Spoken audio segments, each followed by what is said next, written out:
What's up, goobers? Welcome back to our second reaction to Bricky and I guess his Warhammer videos or whatever. I'm excited to learn about every single Warhammer faction re-explained part 2. Don't forget to like and subscribe. If you enjoyed this content, you can always find me on twitch.tv/gremlinmay, where this is being recorded right now live. I guess right now doesn't really work for in the video or what. Anyway, let's get into it. This video is oh my god, Bricky, calm down.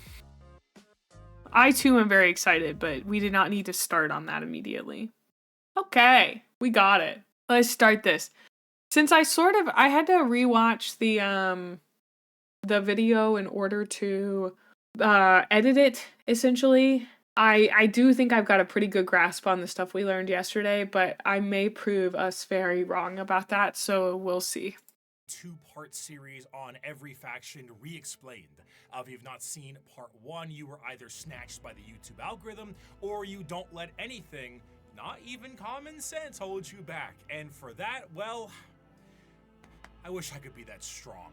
The quest to find the Primarchs was expansive and treacherous, to the point where they really should write a book about it. Despite never seeing the Emperor before in their lives, the Primarchs all instinctively knew who the Emperor was. Whether it's his psychic connection to him or just plain old intuition, the giant golden god is a bit of a giveaway.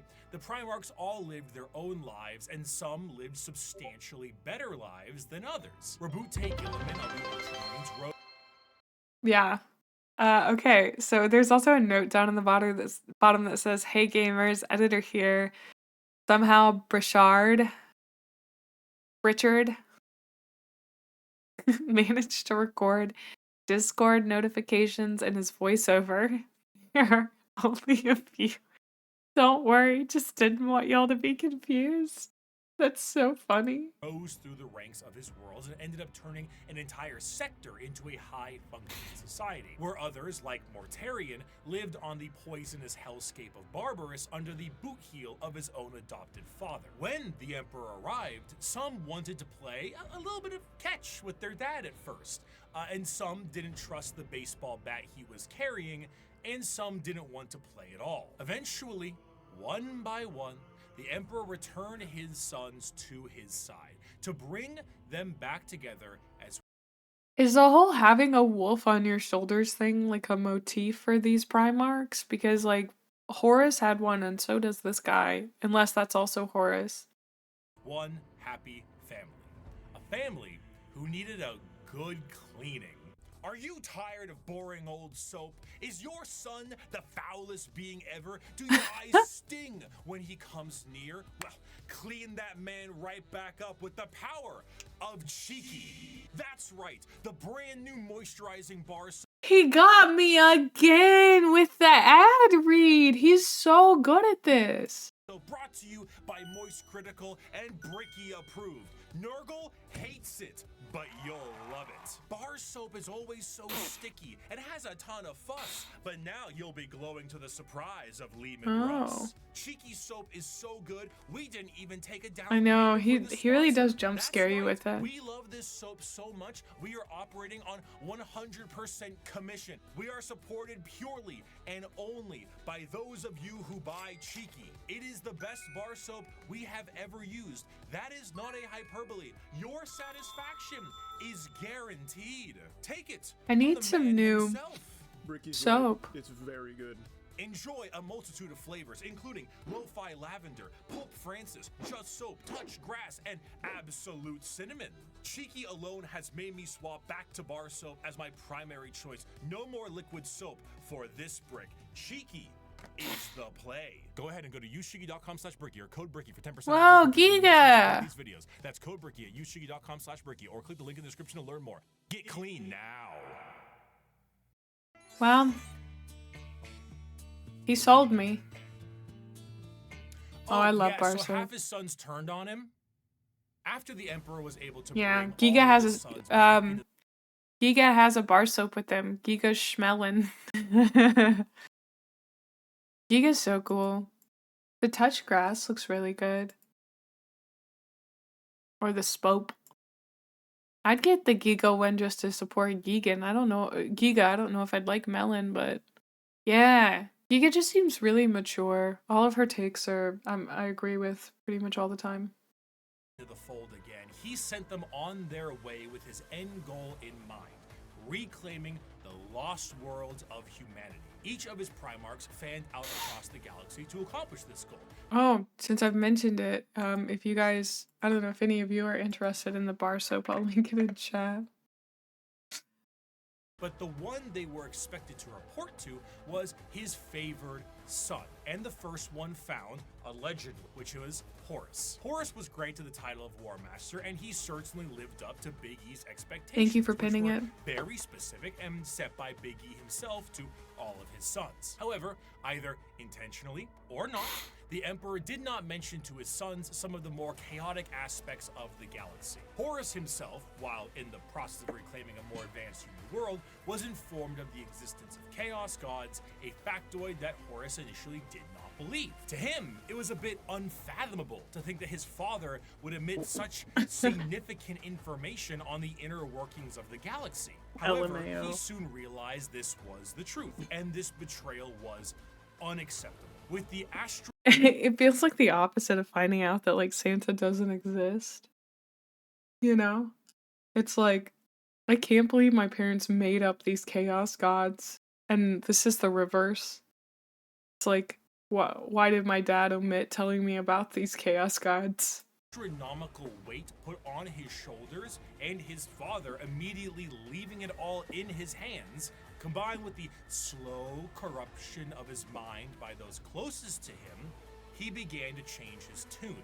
Horus began amassing a following behind his father's back with several other Primarchs and began to formulate plans to usurp him from his throne on Terra. While this was occurring, Magnus the Red tried to FaceTime his dad back on Terra, and that resulted in the shattering of a protective barrier between Terra and the demons of the warp. Due to this damage, the Emperor was forced to sit on the Golden Throne to assure— Like, if there is anyone who looks like they are ready to take over Daddy's throne, it's Horus. Like, I'm not gonna lie, they made him look like he's ready to take over his daddy's throne. Like, they made it work.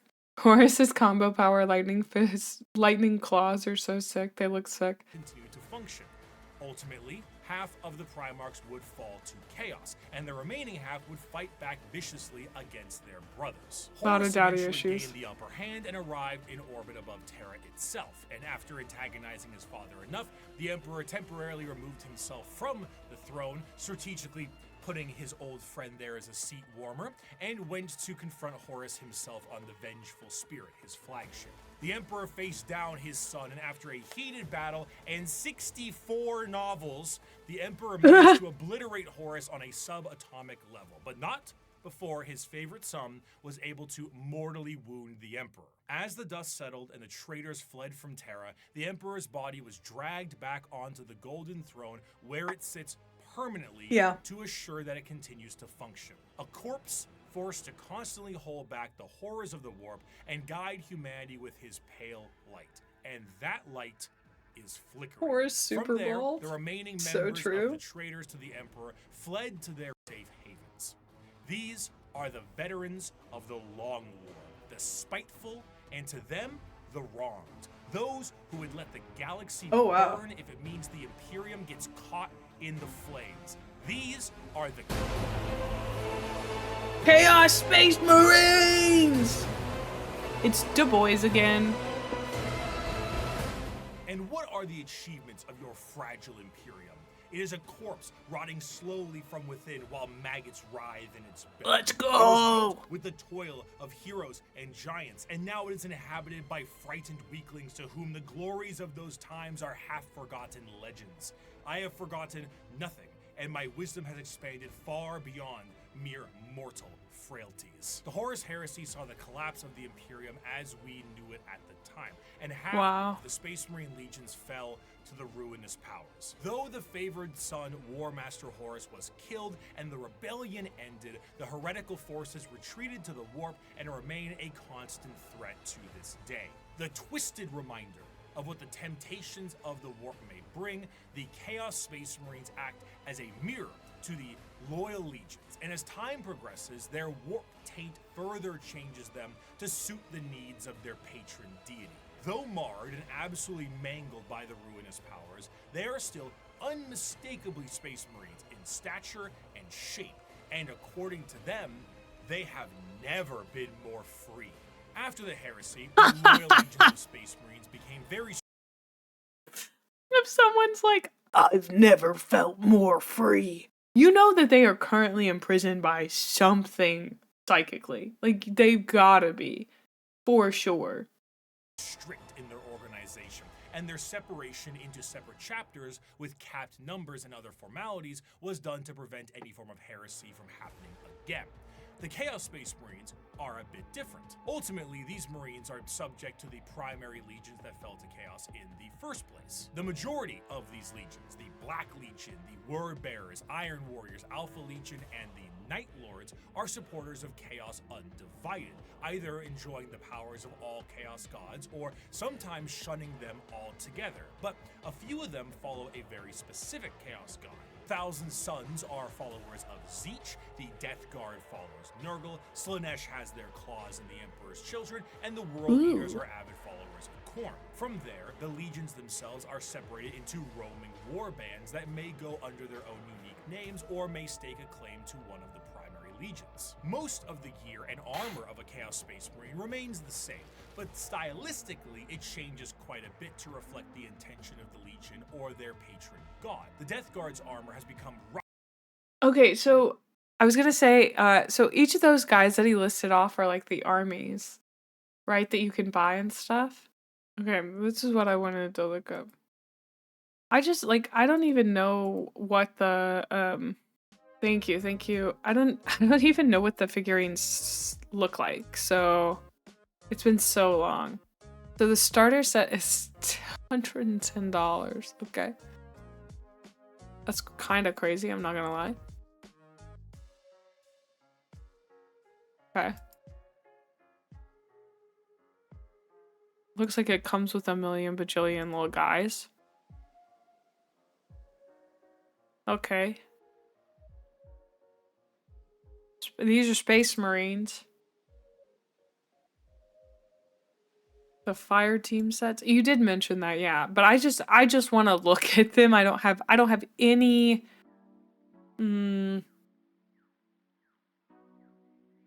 like, I don't know anything about them, and I'd like to know a little bit more.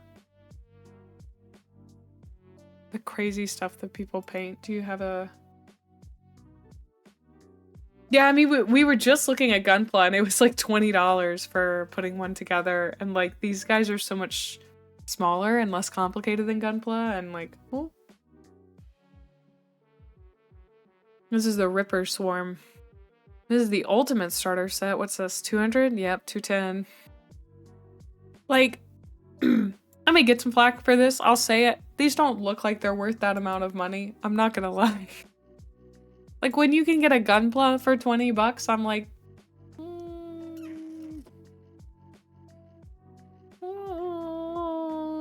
like maybe I'm crazy. Do they have knockoff Warhammer 40k models? That would be so funny. Like, these kind of, the big ones look really cool, but that's $170? Well, hi. For what, brother?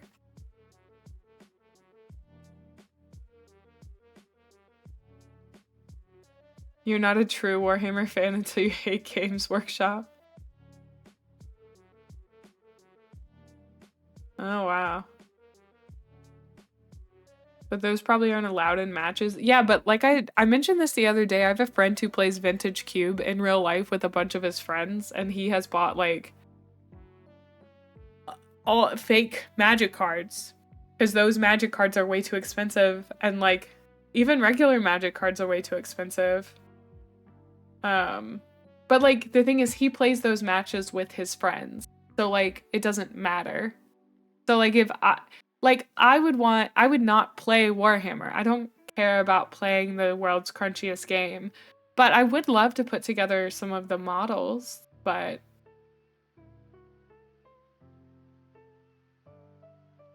Exactly. I don't really want to play an official Warhammer tournament, so it's not a big deal to me. So I want like the knockoff version. Right. I mean, fun, but you're arguing that I shouldn't get knockoffs because they're not allowed in tournaments, but I don't care about tournaments, so. Imagine having to buy the individual character sheets for a TTRPG like for £40. That's crazy. Oh, okay, sorry. It seemed like you were trying to further your point. Arguing was the wrong word. It seemed like you were attempting to further a point, and I was like, yeah, no, you're not wrong. But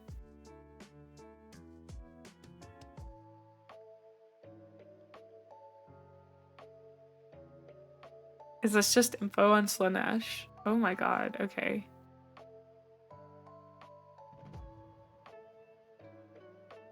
Smash.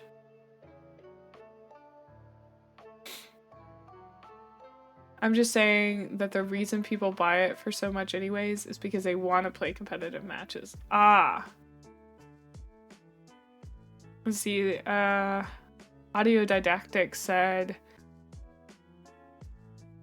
GW official models go all the way up to several thousands of dollars, not discontinued stuff from eBay, no from their storefront 2K easy. Oh.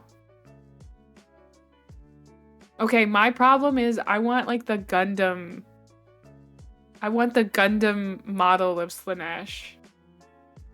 Do you guys see what I'm talking about? Do you understand where I'm coming from? Like what I'm asking for? I want to pop the titties into place, you know? I want to make Slaanesh.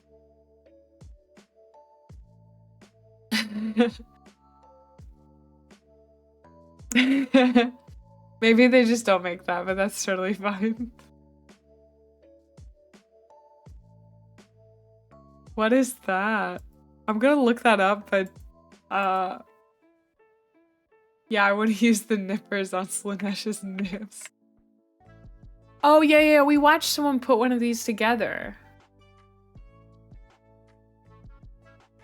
Audio Didactic, I think you have a good point. I could probably find someone. Here, I'll show you guys.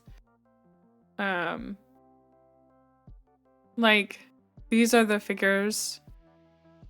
Which, these look really cool, but I really would like something... Like, this looks a little more... Like, I want Gundam, but hot lady. And maybe these guys are Gundam, but hot lady. I don't know. Whoa! See, the problem is they get me with this. This is sick. Oh, dude. Dude! That's so cool! Why is it $170? Oh! And they made me pay $170 so I can paint it? Shaking my SMH. Shaking my SMH. Oh, they're called Adepta Sororitas. Oh, there's a tank? Alright. I'm starting to get it. Oh, there's a tank, dude. Like, it would start with me being like, yeah, this tank is complicated enough. I'd pay $65 for it. I'd pay $60. And then... and then somehow this tank is the reason I've spent $900 on Warhammer. Oh, that's incredible. I get it. I get how it happens. There's a knitted hat and scarf. That's crazy. See, I'd be like, nah, $92? That's too expensive. But I'd be like, yeah, $65? That's fine. That's fine. Dude, this is so cool. Like Catholic. God, that looks cool. $92, that's way too expensive. You gonna pay him that?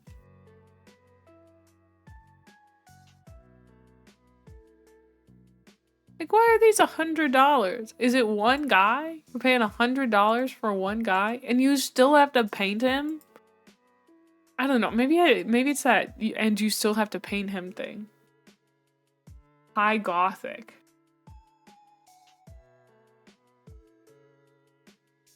The Mortifiers? Oh, that's pretty sick.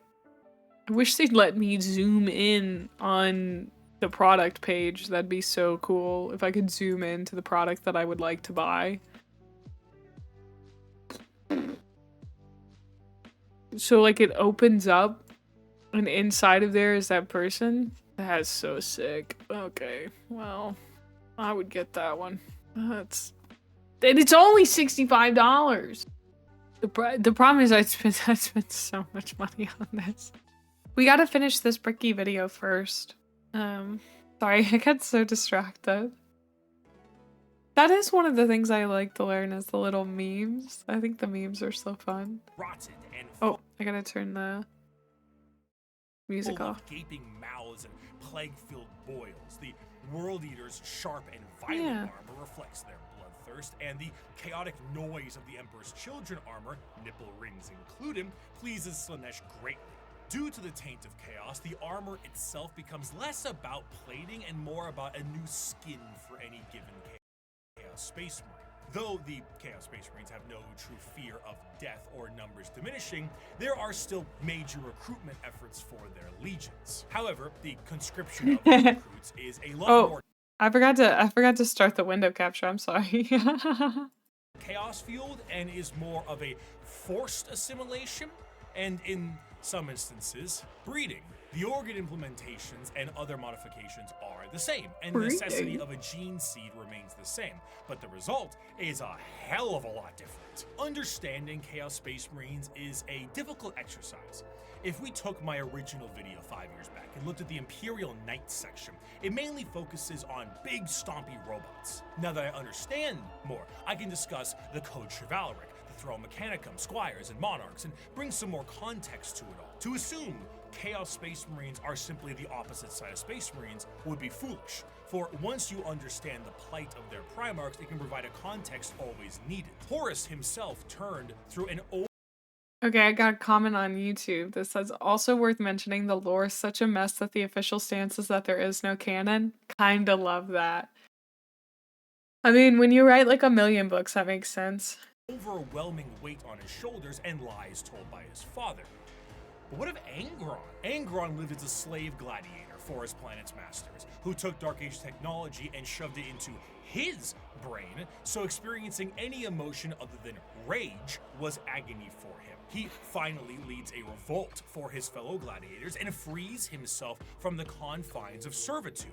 The Emperor finds him and says he will take him home, but Angron refuses. He will fight with his friends against the tyranny of his slave owners to the last. At the final last stand with him and his closest friends, slave gladiators, all of them outnumbered and on the verge of death, the Emperor forcefully teleports Angron to his flagship and none of his compatriots, leaving Angron to live and watch all of his friends die. You kept that mule Corferon. Russ kept his kin friends. The Lion kept Luther. Humans, brothers, and foster fathers, saved and raised into Legion ranks. But not me. Not Angron, no. Did the Emperor teleport his gold-wrapped custodians down to help me in my army? No. Did he free the Warhounds and order them to battle, fight alongside me? No. Did he save my brothers and sisters the way he spared and honored the Lion's kin, the way he honored Corferon? No, no, and no. No mercy for Angron, Angron the Oathbreaker, Angron the Betrayer. Conrad Kurz lived as a lonely boy scrounging the dregs of a hive city plagued by constant visions of an assassin sent to murder him by his own father. Lorgar was born on a world of chaos worshippers with abusive parents, and the Emperor decided the best way to reprimand him was destroy his holy city. The Emperor robbed Mortarion of vengeance and suppressed Magnus at every turn. The question isn't why the Primarchs rebelled. The question is, why didn't they sooner? To them, they are not the betrayers. They are the betrayed. They were under the boot of a golden tyrant, and they finally could be free from his heel. Of course, things have changed a lot since the heresy, and the Primarchs of the Chaos Space Marines that have survived the fall are a twisted variant of what they used to be. They have all, for the most part, ascended to the position of Demon Prince and act as a direct connection between their god and their legion. However, due to the nature of the transformation and dedication to a particular Chaos God, their actions tend to be separate from their legion's actions. Fulgrim, for example, is so infatuated with being a Demon Prince of Slaanesh that he is at times far too focused on his own personal perfection as opposed to conquest and sitting around like Frankfurter on his throne. Meanwhile, Lorgar is being stalked by a bird, so he's always on edge. The most adamant against the temptations. I'm sorry, he's constantly being stalked by a... We've got no comment other than that is just the way that it is? Why is he being stalked by a bird? I mean, it's funny. It's good in that delivery, but it be that way? The fear that somewhere, somehow a duck is watching you? I mean, it's not paranoia if it's true, am I right? Like, that's crazy. The Chaos Gods, Perturabo, was even made a Demon Prince as a reward for being the one who did the most work on the group project. Chaos Space Marines are a fascinating faction because there is a great deal of cognitive dissonance that is represented in them. Depending on which faction you follow, your devotion to chaos is a sliding scale, and the representation in the universe is so varied. Some are there to reap a high tally of kills for their patron deity, while others are there purely to destroy the Imperium who wronged them. Some are there to torture and maim, and some are there to conquest and conquer. There is no unifying glue. They fight each other as much as they fight everyone else, and their machinations are entirely up to their warband. You have all walked different paths, So weird. but together we have come to the same destination. The Emperor has failed us. The Imperium has failed us all. It has failed us by the laxity of its laws, the decadence of its culture, and in the injustices heaped upon those of us who serve the most loyally. It has failed us by never recognizing our virtues, never rewarding us for the blood we shed and bringing about its ascendancy, and never providing unity when we needed it most. It has failed us by being flawed to its core, imperfect in its pursuit of a perfect culture, and in its weakness against the encroachment of Xenos breeds that seek to twist humanity to alien ends. And it has failed us, most of all, by being founded upon lies. The Imperium is forged by a dangerous deceit and erodes us all by demanding we sacrifice truth on the altar of necessity. This is an empire propagated by sin that deserves to die. And here on Istvan 5, we begin the purge. From these ashes shall rise the new kingdom of mankind, an Imperium of justice, faith, and enlightenment. An Imperium heralded, commanded, and protected by the avatars of the gods themselves. An empire It's heresy time to stand through a future of blood and fire. Naturally. I will say I've been pausing and commenting a lot, or I did on the last video, not so much on this one. There's just, to me, not a lot to comment on this. We just kind of have to get through it until we get to the Horus Heresy part. But maybe I'm not like paying enough attention or whatever, but... However, as I have said before, Space Marines do not make up the bulk of the fighting force in the Imperium. So it would be ludicrous for me to not mention their dark cousins. The Code Chivalry is the sign of the power of the Imperial Knights. But what about the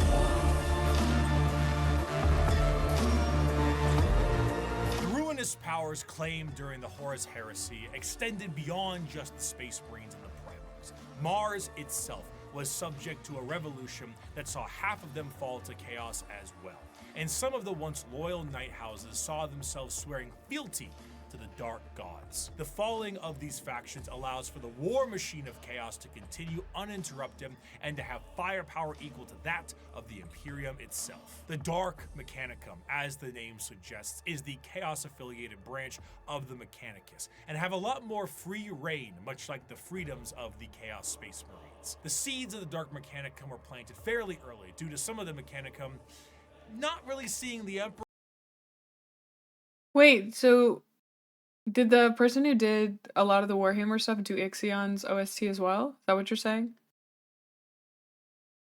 The Dork Mechanicum, the Tech Bros of Chaos. I love that. Wow, that's so cool. I've listened to Ixion's OST before. I like it. as the Omnissiah immediately, and Horus exploited this to allow the schism to happen a bit more naturally. Unlike their Imperial brothers, the Dark Mechanicum have the ability to invent and innovate. What a concept. While also utilizing forbidden technologies such as the Silica Animus or AI. The Dark Mechanicum do have their own desires to find lost technologies and put them to use, but they're more interested in taking ancient and forbidden technology from Imperial worlds and activating them for their own purposes. Because what good is a bunch of knob and tube wiring if you don't overload it with as many extension cords as possible? However, instead of being clear-cut and more generalized creations, the inventions of the Dark Mechanicum are inherently tied with the warp and its demons. Genetic experimentation and modification, the fusion of man and machine are exceptionally common, and no creation is more reflective of this than the demon engines. Instead of regular technology, the demon engines are machines bound with the presence of demons to make them live. Okay, I'm gonna do another comparison. Very Horizon Zero Dawn coded. War machines. Unlike the vehicles of the Imperium, where a Mechanicus priest may be there to aid in its repair, a Warpsmith sorcerer is there to essentially repair and irritate the demon engine so that it can be a more effective killing machine. In certain factions, like the bitter and siege-loving Iron Warriors, they will lure demons with the promise of glory and easy bloodletting, only to then forcibly trap them into these demonic engines to use as weapons of war against the Imperium. Some lesser gods, like Vashtor the Archifane, is also a contract and arms dealer for the demonic stuff that comes out of chaos. Many demons may sign a pact with Vashtor in the soul forges of the warp, and in doing so are given the weapons of war to kill as much as they can. Should they do so, excellent, you may keep it. Should you not, I hope you enjoy your soul working in the forges for all eternity. That's what you signed with deal. blood and oil. In addition, much like their ties in the Loyalist realm, the Dark Mechanicum and the Chaos Knight houses are deeply intertwined. There were, of course, many Knight houses that swore fealty and bent the knee to War Master Horus during the heresy, but a good portion of them had no choice, as they were absorbed. Just so that I'm understanding this correctly, the Horus heresy was a period of time that took place over 64 books, where Horus rose up from his dad. The lore that we are getting is being told over a period of time, which may include the Horus heresy. I kind of wish I could have a timeline every time he explained things, but that's also quite a lot to ask. Like, where does this fall in the... It's during the 30th millennium or Warhammer 30k. Okay.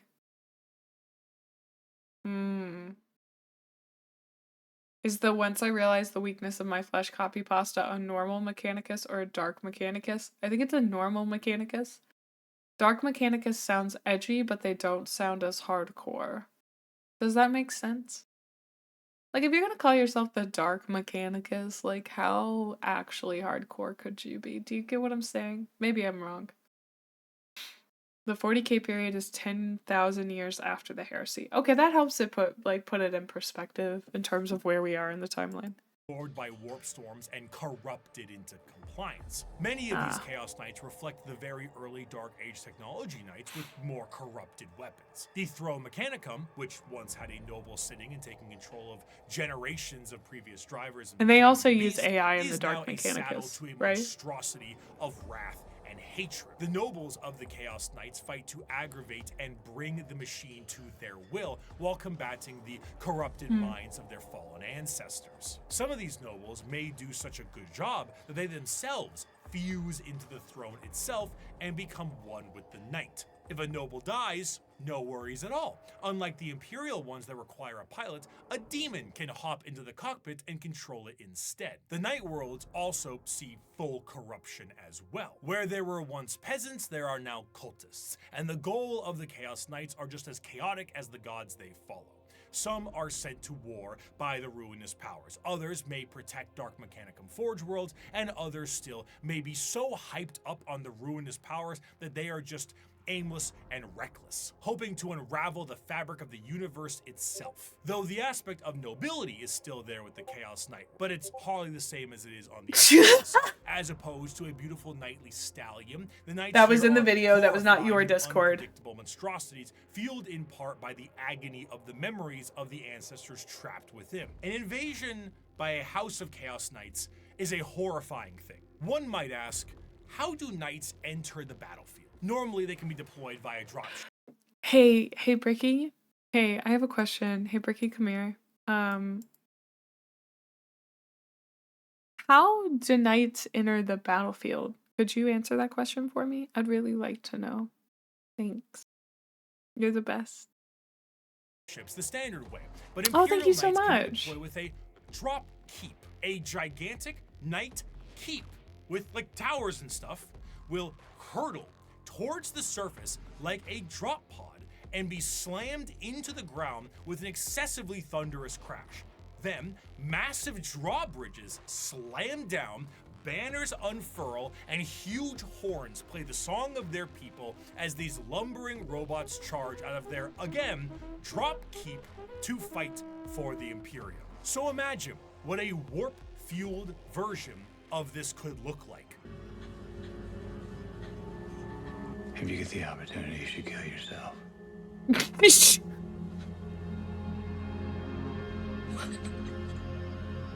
Chaos Knights have such a presence, the warp fluctuates in their tread. They bring doom, dread, and despair across the battlefield. Warp storms occur overhead, and psychic phenomenon cling to them.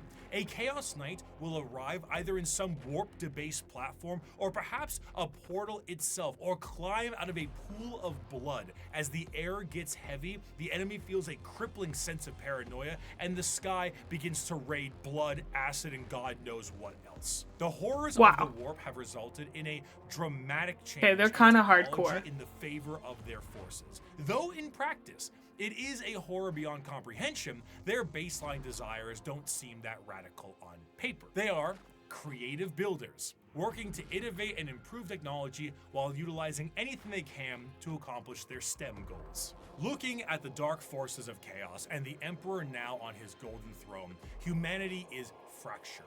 The Emperor himself is the guiding light for warp travel for humanity, and in being that exists as a beacon for the entire species. Without him, things would get somehow worse. Therefore, he needs his protectors.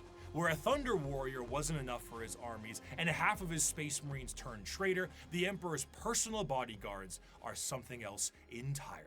They are not the fallible Astartes, nor are they a nightmarish concoction of organs and indoctrination.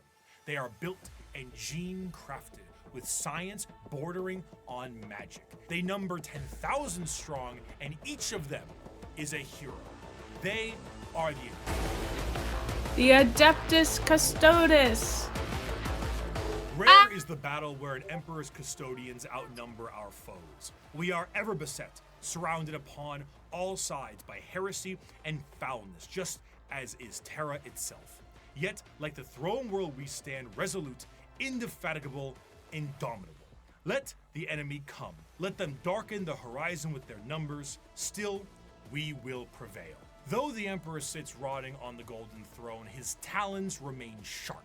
The talons of the Emperor was the name given to the most elite forces at his disposal. The left hand of his talons comes in the form of the Sisters of Silence, psychic blanks that scour the galaxy to claim souls, to fuel the Astronomicon in the form of the Great Tide. 1,000 psychers sacrificed daily to keep the Emperor of Mankind alive, dragged into the black ships of the Silent Sisterhood. The right hand of the Emperor's protectorate, his golden bodyguards that serve him and only him. These are the Custodians. While the members of the Space Marines went out to take back the galaxy, the Legio Custodes stood back and kept a close watch over the Emperor himself. The Custodes are, in a sense, similar to Space Marines in that they are genetically modified super soldiers clad in power armor, but that is where the similarities stop. Their genetic makeup seems to be made from the Emperor himself, or at least something quite close. meticulous, and the precision of their creation predates the development of the Space Marines and even the Primarchs. Unlike Space Marine recruitment, where there's a process undertaken when a subject is at least somewhat grown, a custodian's process begins at infancy. The methods in which they are made are a secret, but what is known is that at the very beginning, each custodian was made by the Emperor himself. Regardless of the bioalchemical process, the process is exceptionally long and grueling, and only a handful of selected aspirants make it to the end. Those that do are clad in the most regal and effective armor in the Imperium. Commonly, a custodian is seen carrying a Guardian Spear, an utterly yoked up version of the staves the Praetorian Guards of the Emperor in Star Wars had. They are also clad with specific shields and blades, but the most interesting thing with all of their gear is that due to the meticulous and dedicated maintenance and preservation of their armor and gear, these items are the same ones they used 10,000 years ago. The custodians do not age biologically, so some of the veterans in the Guard may be several thousand years old. And unlike the Space Marines, they fight entirely as a solo force. When a line of custodians is holding back waves of enemies, they operate independently. There are no battle formations, there are no squad tactics. Each custodian is the main character, trailed by serfs and servitors, tasked entirely to reload their weapons. This is a huge departure. A singular purpose, if not action. Groups of custodians will dispatch enemy after enemy, their spears coming within inches of each other, but never close enough for a killing blow. Their strikes are intentionally defensive, allowing their opponents to attack 1 to 2 times before parrying and ending their lives. Each strike deflected is an opportunity to know their enemy more and learn from their patterns. I've got to say, every single time he introduces a new faction, the way he describes it is like they are going to be the absolute best dudes ever. And like, I know that like, you can't have one faction that's like obviously awful or something, but like when every single faction is like the bestest faction that's ever factioned, it's just like so funny to me. I don't know how to describe entirely what I'm feeling here. But I mean, like I said this last time, but it does feel often like a kid describing his army where he's like, mine's the bestest. Mine's the bestest. Oh, okay. A meme about psyker sacrifices.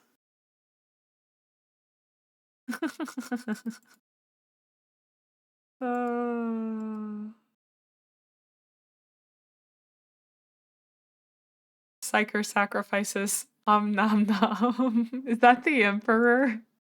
That's so funny. Yeah, or like a salesman. Yeah. I mean, he's selling me on all of these guys being the best, so. I think we actually have seen the Imperial Guard. Did we see the Imperial Guard yet last time? Yeah, those are the cannon fodder, I think. Yeah. Warhammer 40k is what you get when your lore is just distilled power creep. Love that. Love that. Yeah, I guess the Imperial Guard, you're like, yeah, that's very much just a bunch of dudes doing their best.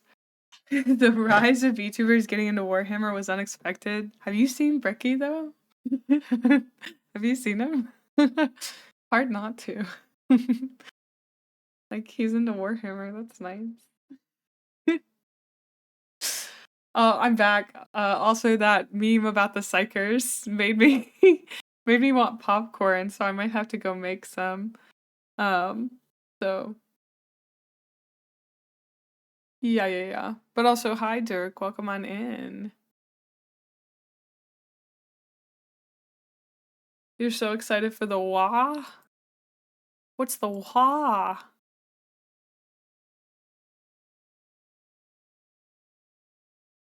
It's so cool. Okay. It's the wah!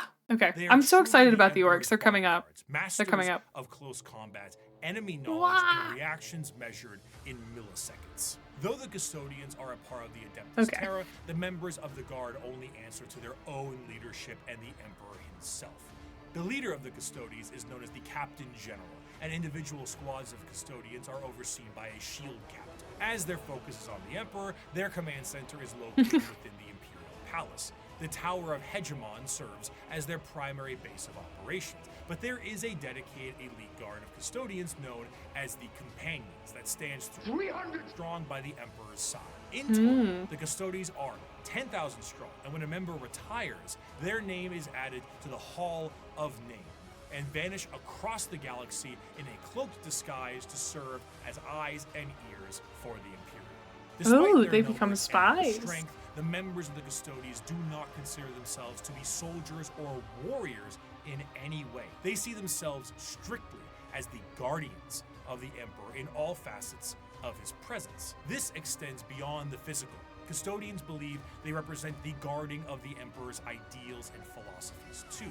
Their gains are both physical and literary. They are the protectorates of everything the Emperor stood for, and in doing so, the custodians are also artisans and scholars, in addition to being the golden guard of the Golden Throne. However, due to this nature of being protectorates, they have a very strong view when it comes to the Space Marines and the Primarchs. The Emperor himself had insinuated many times that once the galaxy was brought to heel, that there would be no need for the Space Marines anymore, and they were to go the same way that the Thunder Warriors went before them. The custodians were meant to be the judge, jury, and executioner of this will, and are biologically designed not only to be able to take down Space Marine with ease, but to be able to go toe-to-toe with the Primarch as well. During the heresy, the custodians mused on how suspiciously easy it was to kill Chaos Space Marines, as if they were trained and made for that explicit purpose. Constantine Valdor, one of the closest advisors of the Emperor, was asked if he ever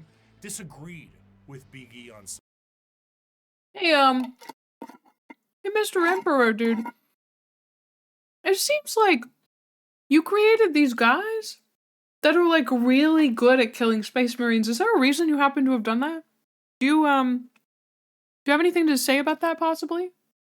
Mr. Emperor, sir, do you have any thoughts on why you would have done that? Got anything to say about that? Created a bunch of guys that could kill Space Marines. Got a plan for that? Like, come on. Which is why the Primarchs were sent away by their mom. I didn't know they were sent away by their mommy. Also, hi, Titan. And he said once, with the formation of the Primarchs. I feel I do my best, but they don't. Let me ask you a very fair question.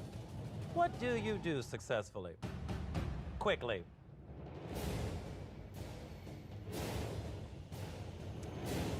Okay, so who's the left and who's the right in this meme?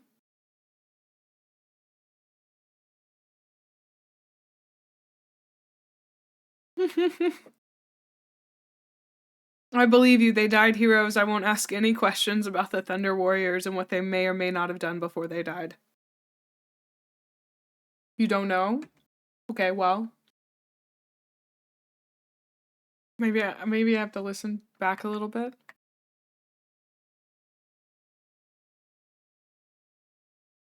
Left is Valdor, right is Custodes. Okay. And Valdor is one of the Primarchs? Sorry. Constantine Valdor. Fair question. What do you do successfully? Quickly. Ah, okay.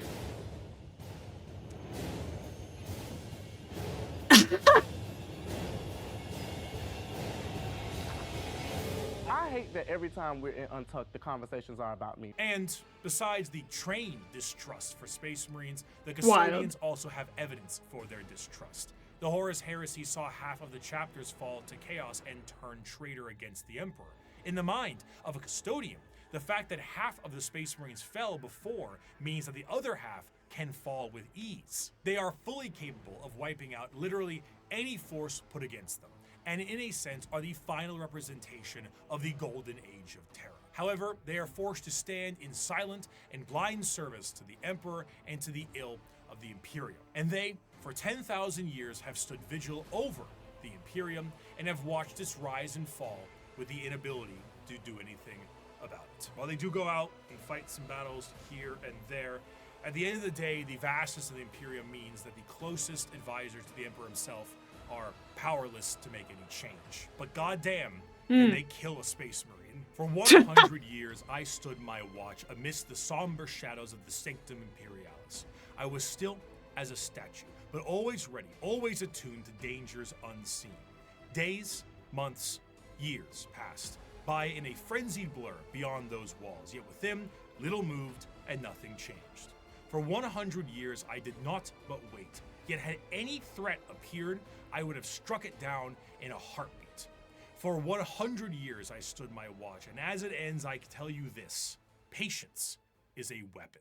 Of course, a threat directly to Terra itself would appear to So he just kind of made them hang out, and they didn't really do anything except, like, hang out? I can't imagine seeing all he built and stood for be warped and decayed before your eyes. And the reason he couldn't do that is because of how large the Empire was? Like, they couldn't fix it? Okay. Now, I think I'm also confused on the timeline here. Are these guys before or after the Horus Heresy? They're after it, right? Millions of planets. Oh, okay. Wow, I guess I didn't quite understand how large it was. That makes sense. Ooh, sorry. I pulled up Discord. I don't know why I have display capture on instead of window capture. My bad. More than millions.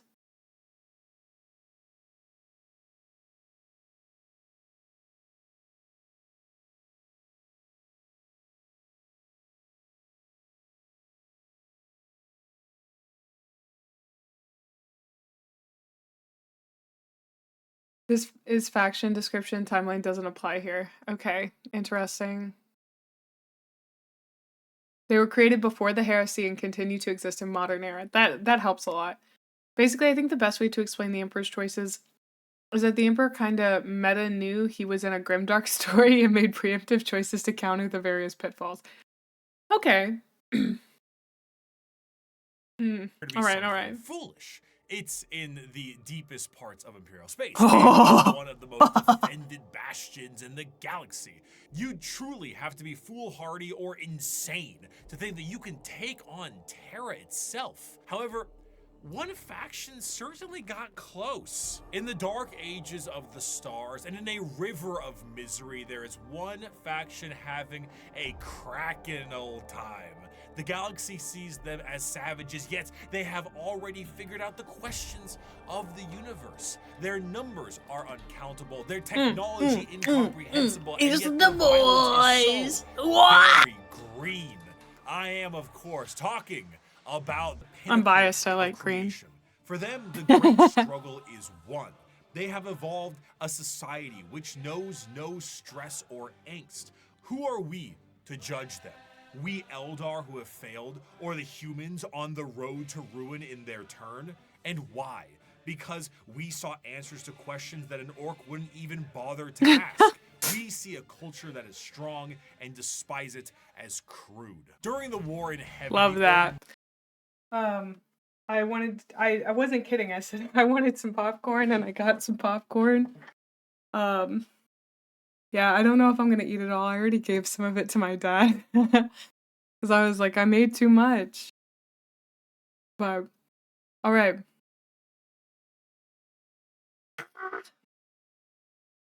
Oh, I haven't thought about, okay, so funny thing, Dirk, that you just brought up. Is that I remember painting, I believe, Skaven as a kid with my brother. So Warhammer Fantasy seems really interesting, but I don't know if, I assume there are good lore videos for that as well. Ones were doing their best to spawn Alright, as orcs. many combatants to their cause as possible by seeding the galaxy in a specialized sense. The Eldar were made to be a precise and tactical species to fight off the Catan and the Necrons, but another prominent species was made by them as well. The Krork were warriors clad in ornate armor with more dangerous weaponry. However, things changed, and these warriors changed, and the Krork are no more. They are now known as the boys, the lads, the mates, The boys. the orcs. An orc in 40k looks like an orc in most other fantasy media. Hulking, warlike monstrosities with big teeth and worse attitudes. However, unlike the more Tolkien-esque forms of these creatures, the devastating nature of the orcs is in their biology. Unlike most species in the galaxy, the orcs are actually a type of fungus. This fungus itself comes in various forms. The small goblin-like Gretchen and snotlings are a part of this fungal ecosystem as well, and also the squigs, which can be used for basically anything. But regardless of what is a part of the fungal system, all of them are born from spores that land on the ground and grow. As they travel around the galaxy, they drop spores literally everywhere, and then an orc dies, and they drop tons of fungal spores that allows for their numbers to be replenished over a period of time. Because of this, orcs are not only extremely prominent across the galaxy, but they are exceptionally resilient due to their growing cycle. Even if one orc lands on a planet, it will be nearly impossible to get rid They're of so all colorful. of the orc presence unless the planet itself is completely destroyed. And even then, they might find a way to survive. Due to their fungal nature, orcs don't really stop growing, and the more long-lived an orc is, the bigger they get, and the more an orc fights, the bigger they get. Of course, since they're constantly Love that. getting the scraps, an orc's lifespan isn't necessarily that long, so the bigger orcs are harder to find. Though alongside this, however, they are a tribe-based species that is comprised of warbands, and the biggest and the strongest orc leads the warband known as the war boss. At the bottom end of the orc tribal system are the Gretchens and the Snotlings. These members act as the servants and slaves of the orcs, and sometimes their actual ammunition, despite being a bit smarter and more cunning than their bigger brethren. Because in orc culture, the biggest is the boss. The smallest gets picked on and thrown around. Beyond the warbands and the tribes, orcs also belong to a specific clan. Tribes constantly shatter and rebuild, but the clans do not. They are, in a sense, a psychological state of being for any given orc, and gives an orc their specific character and traits. And to make things easier, these clans are also color-coded, so that's very easy to tell what orc does great. what. Though there are many clans out there, 6 of them are the most prominent and well-known. The Bad Moons are essentially the merchants and have a lot of money because their currency is teeth, and they grow teeth faster than any others. The Blood Axes are the stealth units, and by stealth, it means like slightly more quiet than the others, and they have a love for LARPing as humies. Death Skulls are the scavengers, and the Goths are the close combat specialists. And on the 2 ends of the spectrum, we also have the tech-savvy Evil Sons, and the more traditionalist and tribal Snakebites. Another major facet of orcs is their religious beliefs. They believe in 2 gods, Gork and Mork. Gork is cunningly brutal, and Mork is brutally cunning. The difference between them, according to orcs, is that Mork This makes me think of Morkborg. Love Morkborg. hits you when you aren't looking, and Gork hits you when you are. There's a lot of confusion as to which one is which, and this results in a lot of infighting. In other species, this would be considered a sort of religious conflict, but for the orcs, it's just another excuse to fight. I have a quote here, but I don't really do a good orc voice, so I'm going to get my co-host of That's Ridiculous to read this one, and I'll try to lip sync it. Oh, he's more cunning in a grot and more killing than a dread. The boys that follow me can't be beat. On Piscina, we jumped the Marine boys, and our boss pose was covered in the helmets we took from the dead ends. We burned their port and killed their bosses and left nothing but ruins behind. I'm Warlord Gezgul Mac Uruk-Drucker, and I speak with the word of the gods. We's gonna stomp the universe flat and kill anything what fights back. We's gonna do this 'cause we're orcs, and we was made to fight and win. It's 'cause this fucking sounds terrible. Fighting is the biggest aspect of orc culture and is essentially their life's purpose. They are genetically hardwired to get into battles and scraps with enemies that can feel pain. The more they fight, the bigger they get. This, combined with them getting bigger over time, means that some of the biggest and baddest orcs of all time have been notably gigantic. The Beast, as he was known, was about the size of an Imperial Knight. If an orc runs out of other enemies to fight, they will immediately start infighting to scratch the battle itch. For example, in The Warp, a planet exists where a band of orcs are in a constant state of war and battle, and have been for an improbably long amount of time, strictly because how much Khorne enjoys himself watching it. For some, being trapped in a perpetual war planet for all eternity would be a fate worse than death, but to the boys, this is heaven. In the event of a particularly big battle, a massive amount of tribes and warbands will unite under what is known as the Wa. The concept of a Wa covers a few bases. Wah! The first is the group aspect of the massive green tidal wave of orcs fighting for the same cause, the cause being the second base. But the most prominent aspect of the Wa is the psychic aspect of it. Remember how the old ones made the Eldar and all the Eldar are psychic? Well, the orcs are too, kinda, but just not as much. Only a little bit of it. And they often don't know how to use it and frankly don't care. But a huge gathering of orcs generates a psychic field that allows orcs to be more organized, dangerous, and dedicated to the war-based cause. However, the true extent of the psychic energy and its usage is relatively unknown, but that doesn't matter considering the outcome 90% of the time. In a similar sense, their ragtag technology and weaponry is also a mystery to most who encounter it purely because of that Wa energy. The technology the orcs use seem to be held together with duct tape and plastic glue, and crude doesn't even begin to describe it. Their guns seem to have an inordinate amount of ammunition and firepower, and they are seemingly able to put things together on the fly in the middle of combat. The Imperium is of the mind that the orcs' weapons and machinery only work due to their innate psychic ability, but realistically, orc gear hardly works in the first place. Weapons blow up in a Bugs Bunny-esque manner all the time, and their war buggies can collapse in the middle of battle. Just because it works a handful of times does not mean it's an effective weapon. But this doesn't stop the orcs and their green tide. To really understand the power of the Wa energy, orcs can operate purely off of belief. Now, a misconception is that orcs believe something is real and it happens. But that isn't true. Oh, okay. Because that's just one orc. However, there's never one orc. There's normally a few billion orcs together, and if they all believe something is true, the warp will tend to respond with a positive green light. Sometimes. Do the red ones go faster? Well, with enough orcs, yeah. How does an orc buggy with an engine block that's just a boulder with vroom vroom written in chalk work? Who cares? Orcs breathing on a ship with a hull breach? Go ahead.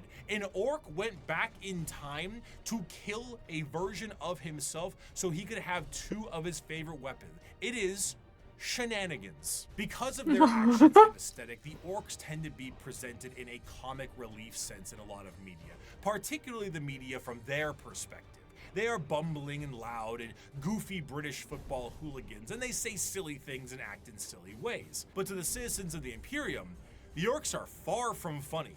They are violent and irrational creatures that take humans for punching bags, slaves, or ultimately dinner. They have no moral compass and are violent and brutal killers that know nothing else. They are genetically designed to be a violent species that was capable of beating back the Necrons and the Catan. And if the orcs were ever able to unify under one banner, they would be utterly unstoppable. However, due to their aggressive nature, I absolutely love that the Imperium, who created the Space Marines, and then like 6 other abominations of humankind, genetically engineered, etc., are like, oh, these genetically engineered people who are only here to fight yada yada yada. That they're, I don't know, I just don't think the Imperium has any room to talk, you know? Yeah, every faction would be unstoppable if they could get over their own bullshit. The Imperium does not teach logic. Yeah. Yeah, the Necron are pretty sick. The Imperium's response to orcs is usually just to evacuate the planet and then exterminate us. Nuke the planet until there is none left. Yeah, that makes sense. Sure, their organizational skills are non-existent, and they tend to just beat each other up for the fun of it. All that exists in the mind of an orc is fighting, and nothing else. If they wipe out their enemies, they will inevitably wipe themselves out as well. They are a brutal Ouroboros doomed to an endless war cycle, but to an orc, why does it matter? If they fight and they win, Boris they Johnson? win. If they fight and they die, it was a good fight. Now that the Xenos armies are growing in strength, Strong and is a more are mind that does threatening the not safety think. of the They're Imperium, smart. they need to bring new methods in order to handle what they are currently facing. The Emperor is on the Golden Throne. Half the Space Marines are traitor, and they are beset from enemies within and without. So now the Lords on Terra must prepare for anything possible, and sometimes the impossible. For that, they take to the stars to explore and expand. They recruit assassins for priority eliminations, they train a galactic police force and a secret police to root out any and all heresy. The lesser known, yet most feared,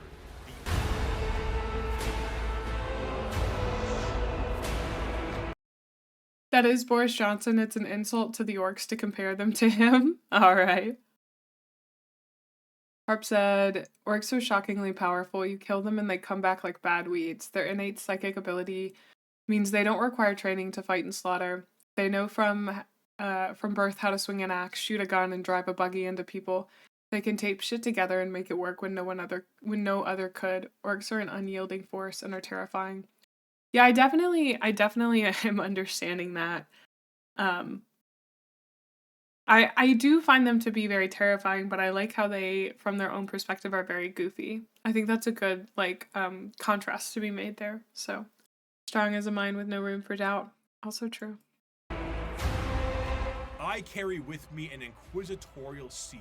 It is a small, unassuming object contained in a neat box of Pluvian obsidian.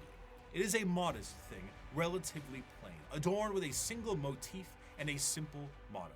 Yet with this little object, I can sign the death warrant of an entire world and can sign 1 billion souls to oblivion. Where the Imperium may see its justice dealt out by the hands of its armies and the gauntlets of its Astartes, when one needs eyes, ears, or both cut out, it looks to the agents of the Imperium. In a meta sense, these agents are a homogenized version of multiple factions from the original video 5 years ago. They comprise multiple aspects of the wide and all-encompassing armies of humanity and serve different roles. Whether it be the law enforcers of the Adeptus Arbites, the void-faring explorers of rogue traders, the invisible hand of the Assassinorum, or the hostile... That looks so cool! That is sick! Oh my god, I love that. I'm sorry. I was just caught off guard by how wonderful and beautiful that is. hospitality of the Emperor's Inquisition. Each has a part to play in the God Emperor's domain. Rogue traders are a great example of a somewhat undiscussed part of the Imperium, its nobility. While you may see the General Imperium as a totalitarian hellscape, because it is, this is to those under the boot of the nobles that run it. Rogue traders are a special kind of explorer, and their existence is extremely important to the function of the Imperium. A rogue trader is often an extremely special individual and is given the monumentally sized warrant of trade, allowing them to be given almost complete and utter freedom. Their task is simple: to chart the uncharted, learn the unlearned, and do whatever they can as an explorer and conquistador for those back on Terra. This information is, strictly speaking, invaluable.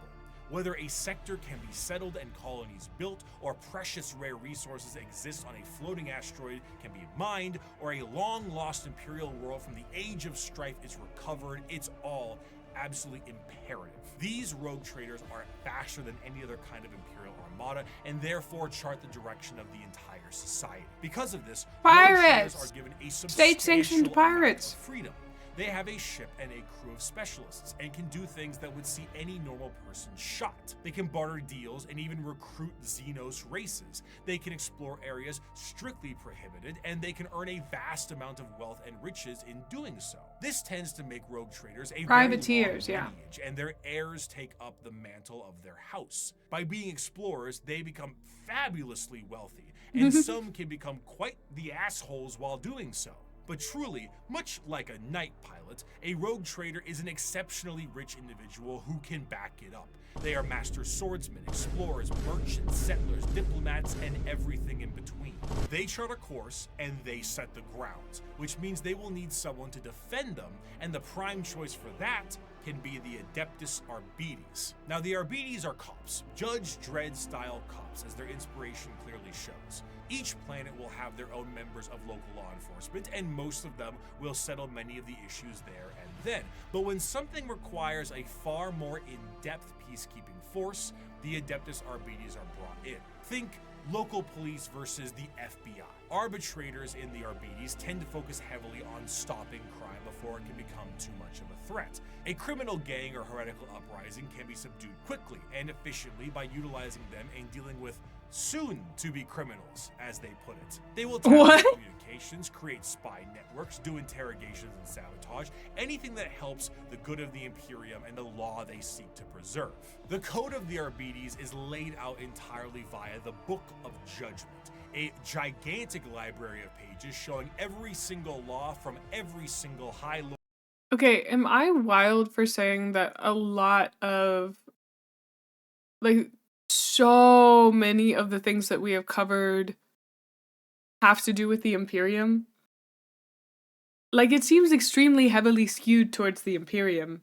Like, the Imperium is like where all the cool stuff is, or like all the big wild factions, and then like they're like, yeah, I guess there's some aliens that are pretty cool too. Like, I find that so strange. I don't know. Lord of Terra in the history of the Imperium.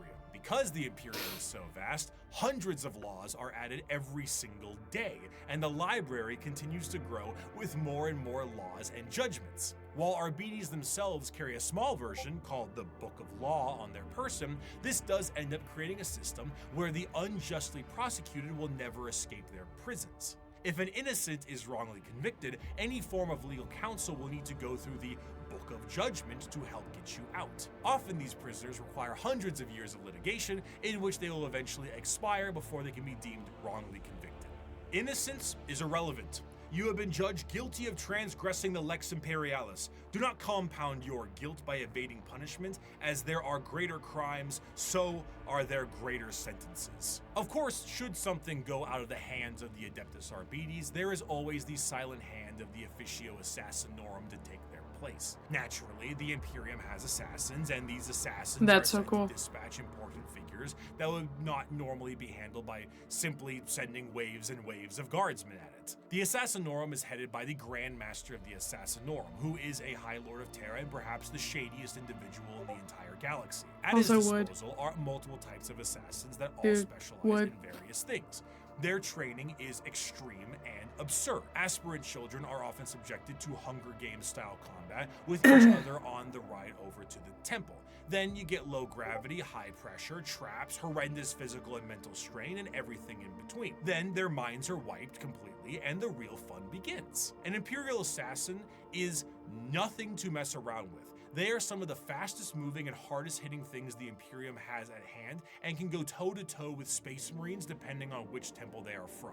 Some, like the Vindicares, are master snipers who lie in wait for weeks, days, or even months just to get the perfect headshot from 5 kilometers away and disappear. The Calidus Temple are masters of shape-shifting and take a drug that allows them to transmute their body into whatever they see fit. A confidant of a target may be killed and they will take their place before killing their target outright. Or they could shift into a member of a Chaos Warband with symbols and flesh and all that to earn the trust of a cult leader before slitting their throat. The Caluxus Assassin is a psychic blank, a soulless mutation, making them appear as uneasy to normal humans and downright disgusting to psychers. When a powerful psycher is causing issues, this is who you send. Their specialized helmet enhances their already latent powers and will allow them to all but drain the souls from those they touch and their very body. It is an extreme weapon used when a direct form of pressure must be applied to an otherwise untouchable psyker. Now, if you needed direct pressure in a more literal way, the Eversor is for you. A drugged up comatose psychopath that is directly dropped on enemy lines and allowed to wreak havoc, killing anything and everything it sees in a blaze of movement and blood before it inevitably dies and causes a plasma explosion on its demise. There are other temples as well, the Vanis Temple acting as sort of like a cyber hacker, the Venomim Temple specializing in poisons, but all in all, assassins move with their skin-tight body gloves with a speed unmatched and force unexpected. One of the best assassin novels puts a Vindicator Calidus and Vanis to infiltrate a night world, kill the High Monarch of the Night, who is permanently stuck in his giant robot knight, install a new ruler in his stead, and make sure nobody knows the Imperium did it. Their missions are sick, and their tasks impossible, and they do it anyway. Thus is the power the Assassinorum wields. We do not that book sounds so good. We do not decide the punishment. We are merely the cold instrument of the Emperor's vengeance. There is no form of death unknown to us. There is no form of terror beyond our means. There is no enemy outside our reach. We are the blade that hovers over the throat of the traitor. We are the bullet that awaits the heretic's skull. We are the poison in the throat of the alien. However, despite the prowess of the traitors, the police, and the assassins, there is one that stands above all. As the Imperium settled into its post-Emperor world, they needed a force to root out corruption wherever it could be found. But they needed specialized individuals who could do so. Men and women who would serve as detective and executioner. This new secret police would have unlimited authority, and they would be known as the Inquisition. Inquisitors of the Inquisition are one of the most feared individuals in all of the galaxy for the common members. Nobody expects the Trained in Inquisition. most difficult conditions and mental hardening, they have long closed their minds to the compassions of those they deem guilty. Inquisitors are, for the most part, detectives, but they are detectives whose authority is unmatched and actions justified by the state itself, similar to the KGB, the Gestapo, the Stasi, the OVRA, but unlike those organizations, the Inquisition has far more authority and is one of the only types of individuals who can commit exterminatus, the term used for the utter and total destruction of a planet that is no longer deemed usable by the Imperium. While it is a very exciting word, and a notable thing done in Warhammer, exterminatus is not actually used particularly often. It's a last resort entirely meant to stop the enemy from gaining a major foothold or spread even more corruption. Even with 1 million worlds, the wholesale slaughter of an entire planet is still a massive blow to the Imperium. Inquisitors range quite a bit, not just in how they operate, but also in their personalities. They are often main characters for a large amount of books, as detective noir is a great genre, and they can be the most stone-cold killer or a pragmatic and sympathetic individual depending on who they are. Radical Inquisitors may utilize methods unlike most of the Imperium, such as alien tech or even demon hosts, where Puritans stick closer to the methods of the religious state and shun any deviations. They also specialize in various aspects, as the Inquisition has orders or ordos, such as Xenos for aliens, Malleus for demons, and Hereticus for, you guessed it. Truly, if you are a normal citizen of the Imperium, a person flashing an inquisitorial rosette in front of you may be one of the most terrifying moments of your entire life. It is the same as an FBI badge or a KGB member, except now you're in Warhammer. So, their authority and tools are infinite. Agents of the Imperium are vast and offer a ton of different concepts to the world of Warhammer, and they continue to expand as the Emperor's descent into the Golden Throne has lasting effects on humanity. As time progressed, a few people seeing the Emperor as a deity made their voices louder, and over a few thousand Okay, I'm stopping him here because I'm continuing on a thought that I had earlier. It feels like because they've given so much space to humanity, it has stunted their world building in some ways because they're not allowing themselves to create as in-depth societies for factions who are not, that don't have to do with the Imperium. And I don't know, like I do understand that like that's the humans. But like also I'd love to know the details for other factions that go this deep, right? We're creating all these roles, etc., that has to do with humanity, and like a part of me is like, yeah, whatever, that's fascism, I don't really care. Like I'd love the same level of texture for everyone else, absolutely. And like it does lead to an interesting innovation in the sense of like because they aren't adding that texture to other civilizations, the civilizations are almost capsule civilizations. I don't know, like, to me, like the aliens themselves seem extremely cool, and maybe I'm not a man, so I don't really know. Maybe the aliens are not as excessively masculine, but I don't know. I feel like I want to know more about each of the little things that these societies have. I mean, we haven't learned about all of them, but like I said earlier, you aren't a Warhammer fan until you hate Games Workshop. Yeah, I find it I don't know, that was just a little observation that I had, so yeah. Thank you for the sub, Ramus. I really appreciate it. Thank you. Thank you so much. I'm glad you're enjoying my content. I mean, I just like, I don't know, when we talk about world building and this idea of like what can be built from the world that they've already set up, like it seems like they're constraining themselves with this world that they're building right now. You know? So, interesting, just an observation. Not only considered expected, but state mandated. This church will be known as the ecclesiarchy, and there were many who would look to the cardinal position and make desperate grabs at their power, leaving horrid effects on the populace. The age of apostasy was a time of reformation in the Imperium that saw its eventual change into an overtly religious empire. During this time, an all-female warrior cult to the Emperor called the Daughters of the Emperor were a bit more isolated from the wider Imperium. However, as the ecclesiarchy began to take root, one Goj Van Dyer became the High Lord of the Administratum and noticed these warriors and felt they could be useful to him. Goj himself told these warriors that he was the voice of the Emperor himself and demanded they fire upon him to prove it. Having a little hidden force field that this warrior cult had never seen before, the bullet bounced off of him and showing him to be unharmed, truly blessed by the Emperor.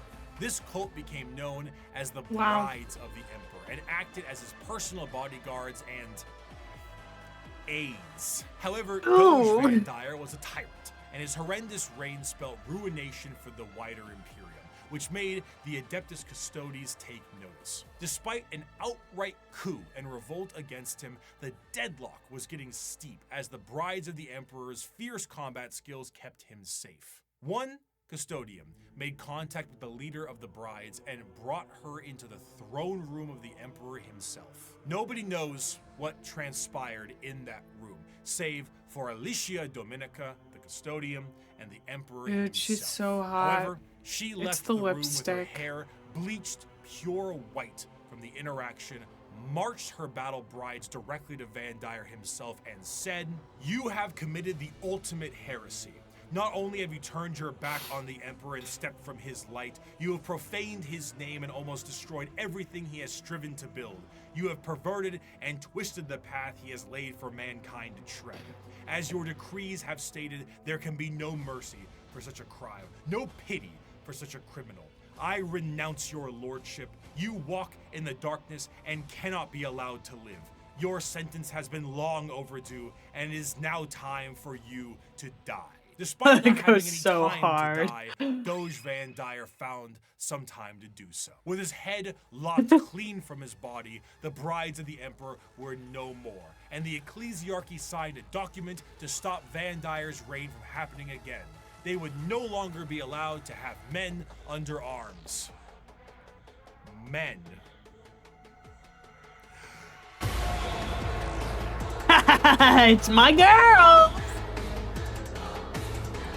The Adeptus Sororitas, or commonly known as the Sisters of Battle, the nuns with guns, the fighting force of the Church. Despite being the main militant faction, the Sisters of Battle, their organization actually is far more diverse than this and have many more nun-based roles for their members. They are organized by various orders with various specialties in mind, such as What the sick non-militant designs, orders like dude. the Hospitaller, Dialogus, and Familiar. I hate that they look so good. Helping with surgical equipment and various other medical stuff. Like, it makes me mad in two different ways because I'm like, oh, they're Imperium? And they're religious? But I'm like, they're so cool. It's... They look amazing, okay? How they get you, it's so true. Also, hi, welcome in, David. Good to have you. Duolingo, and a poli-sci degree. These orders are I further know, their drip separated is into so smaller orders insane. with almost Space Marine chapter sense, but tend to have more flexibility due to the nature. Like, you know why I've never found my personal style in life? It's because I was meant to dress like this. I was meant to dress in, like, techno-goth, high cathedral camp warrior garb.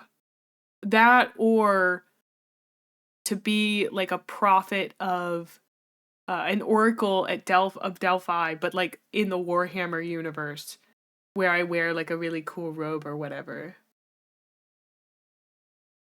No, I've never. I will have to look at the cosplayers. Now you know. Go get them. Dress your best self. I should definitely cosplay one of them sometime. And in I've never addition to cosplayed. that, there is Let's go for the flexibility hardest thing between ever. the orders. It is not uncommon for a member of one of the more So true. battle-hardened orders to switch to a more passive one once they've sustained battlefield injuries or are a bit closer to retirement. As mentioned before, the Sisters of Battle are a part of their own separate organization, the Order's Militant, and feature the highest number of any given sister. They are the official fighting force of the ecclesiarchy, and they specialize in wars of faith.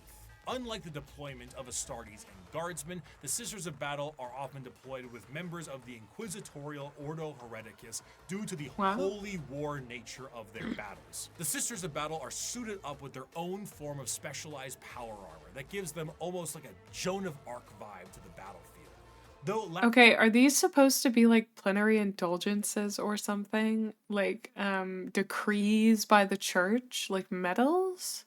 Lacking the more extreme modifications of a Space Marine's power armor, mainly to the fact that sisters are, for the most part, regular humans, the power armor of a Sister of Battle almost matches the defensive power of an Astartes, Purity but seals. with added flexibility and versatility in exchange for its strength. Some of the patterns of armor do allow for the enhancing of genetics, but this is far from the norm.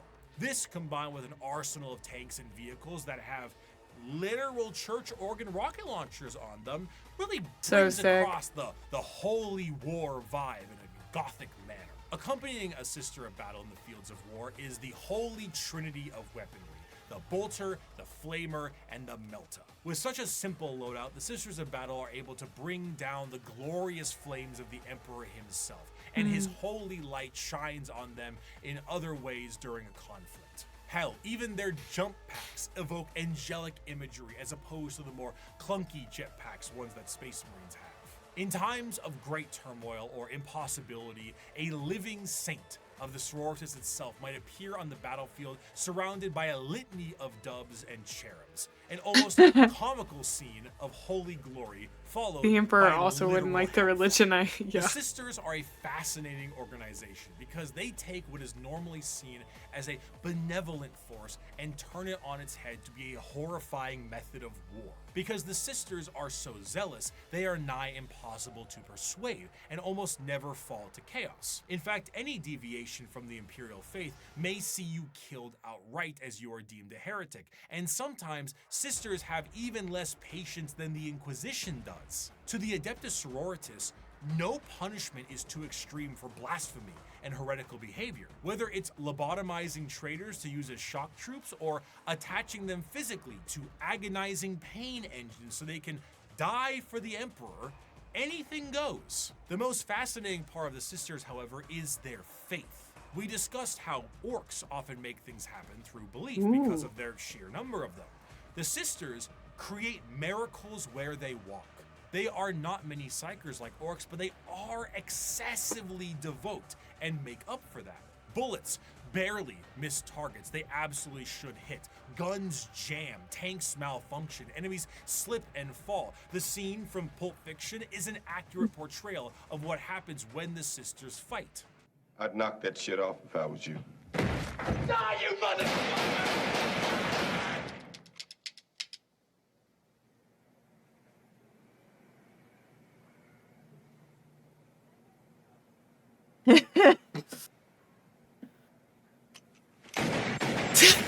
One of the most prominent figures is the Triumph of St. Catherine, a literal open casket with the saint of a sister's order held aloft by lobotomized servant cherubs and protected by bodyguards of the faithful.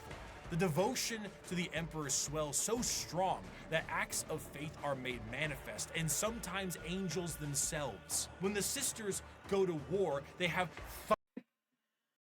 I feel like Slanesh would like this, you know?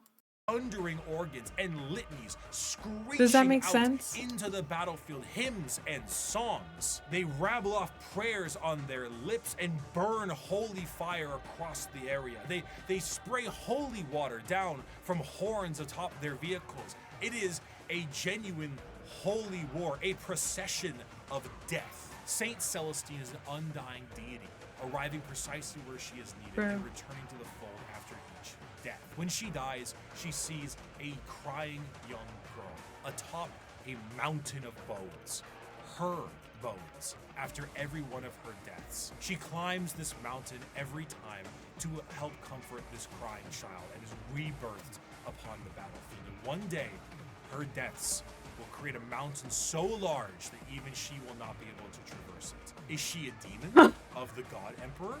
Perhaps, but she'll be shot for saying so. She is genuinely and literally faith made manifest. Some sisters make a mistake, however, and find themselves questioning their faith, disobeying a command, even leaving their order. These sisters are sent for reconditioning and are known as the Sisters Repentia. They generally face the front of the line head on and seek retribution and forgiveness from the emperor himself. Though their actions were heretical, repentia on the fields of battle is an indication of an individual wanting to become forgiven. They run aloft with torture devices attached to their bodies and a chain sword the size of their body, completely armorless, to determine if this is how they die or if the emperor will forgive them. Even the most incredible famous sisters, that Saint Celestine, was a repentia. Even she questioned her faith. And if she can do it, so can you. Just don't run away again. They don't really do third chances. The Sisters of Battle are martyrdom-enthused zealots that create miracles in their tread. Their devotion is boundless and also a direct source of their power. A whole army of power-armored soldiers shooting, burning, and melting all in their path is bad enough, but it enters a whole different level when God is on your side. By bolter shell, flamer burst, and melta blast, the mutant, the heretic, and the traitor alike are cleansed of their sin of existence. So has it been for 5 millennia, so shall it be until the end of time. Dude, the Imperium so devolving sick. into wars of faith is to push its agenda further. Where the xenophobic nature of humanity was once strong, it has now been magnified, and there are plenty of aliens in this galaxy. 6,000 years prior to the current events of 40k, a planet was found by an AdMech exploration vessel. The life forms on the planet were seen using tools, but they were still very primitive, so the planet was marked for destruction to pave the way for the Imperial war machine. However, this was thrown off because of an extreme warp storm and that whole Doge Van Dyer thing. Flash forward to modern day, and an unknown but highly advanced vessel was shot down near an Imperial mining world, and the Also, I gotta pause this here. Hey Bricky. Hey Bricky. Listen, but I think it was a really good choice to add music to this video. But at many points it's been a little loud for me. And as always, I'm just saying this so that somebody on the internet less nice to me doesn't say it to you. You know, I want to be there for you and point this out for you. it's a little loud. I can't hear your great voice. So if we could just turn that down a little bit next time. I know that you made this video 7 months ago. But yeah, Bricky is so lucky to have someone like you looking out for him. You know what? He is. He really is. Yeah. So, if he wants me to keep looking out for him, I'll do it anyway, but he can also always hit me up. Alright, I had to do that bit at least once today. It is a little loud for me. Bodies on this vessel match those life forms found on that primitive world. The native creatures on that planet were able to evolve rapidly due to them being unobstructed, and their highly advanced gear pose a new threat to the Imperium. Advancing over these years with a remarkable speed, these are the new upstarts in the galaxy, looking to make a name for themselves, all in the name of the greater good. These are the Tau! The alien is not intrinsically evil. Do not hate him. Pity him his ignorance. Seek to understand his differences and acquaint him with his inadequacies. Only then will he accept his place in the greater good. The early history of the Tau is chaotic at best. Due to their extreme speed run to space travel, their journey to the stars were overburdened with inner conflict. It wasn't until the appearance of the ethereals that things began to settle. These Tau to the warring tribes marked their unification under one common belief: the greater good of the Tau Va. What about the greater good? The greater good. How can this be for the greater good? The greater good. This system is a caste-based system that seeks to unify and organize the Tau into an effective and successful society while working for their mutual benefit. These castes, in order from lowest to highest, are the Fire or Shas caste, which is soldiers, Earth/Fio, which is manufacturers and industrialists, the Water or Core, being diplomats and traders, and the Air/Core, being Navy officers. Also, you have the Ethereal/Un, which is the lords and leaders of the Tau. Now, unlike the paths of the Eldar, the Tau don't get any say into which caste they're in. It's determined upon birth due to inheritance from a parent. Trying to deviate from your caste or trying to do tasks or even use tools assigned to another caste is a grievous crime against the Ethereals. And People often call them communists, but they have a super strict caste structure, which you would only call communism if you have no idea what communism was, which I guess is why people call them communists. I'm convinced literally not no one, but most people do not know what communism is. It is so funny to me. And those guilty of this crime tend to be sent to re-education camps, which sounds not so greater good, but a greater good than the good that the Imperium sees as greater. The guidance of the greater good also encourages the growth of the Empire through the absorption of other races and cultures. The expansion of the Tau Empire is split into spheres of time. So far, there have been 5 spheres of expansion, with a 6th one being planned in the current timeline. The first 2 spheres saw the Tau move beyond their homeworld and settle new planetary systems, known as SEPs, and absorb multiple races into their ranks. But the 3rd sphere is where we see the Tau interact with the Imperium for the first time, which went about as well as you think it did. The Tau, as mentioned before, are highly advanced compared to some of the other species in the galaxy, and their military tactics are highly precise. Instead of the Imperial methodology of throwing everything at a problem, the Tau carefully assess any battle and take as many precautions as possible. Commonly, you will see a Tau warrior in a heavily modified battle suit with advanced targeting systems. The Tau do not often consider close combat to be something very effective, so they don't really put much stock into it. Their Gundam-like battlesuits have a multitude of functionality, ranging from overwhelming... Like, I don't mean to keep beating this point home, but he dedicates 7 minutes to the Tau Empire, which has a caste system and probably a pretty long history, and like this is not on Bricky.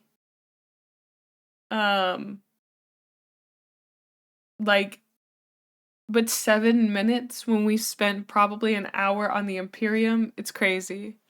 It's crazy. Firepower to stealth-based combat, and since Like, they're what a an cool upstart idea species with for a bit of technical civilization. flair, they have plenty of AI drones that help them on the field of battle. In addition to this, the Tau are also joined on the field of battle by some of the species that have been absorbed into the fold of the greater good. These auxiliaries often employ tactics that the Tau are unable to do on their end, such as the brute force and almost primitive nature of the Kroot, combined with the Geonosian aerial shock attack style of the Vestments. But the Tau assimilate more and more species with time, including even some humans who wish to break off from the Imperium for pick a reason. The aesthetic of the Tau also leans a bit more into the East Asian sci-fi aesthetics. The large mech suits definitely evoke that Gundam look, but the general garb of their higher-ups kind of create that motif, and they often have accents in the games that they are in. But while Tau are looked at as Gundam mech faction by some, others enjoy them for the full coalition of aliens. One of my favorite images in Warhammer is this official artwork by Games Workshop.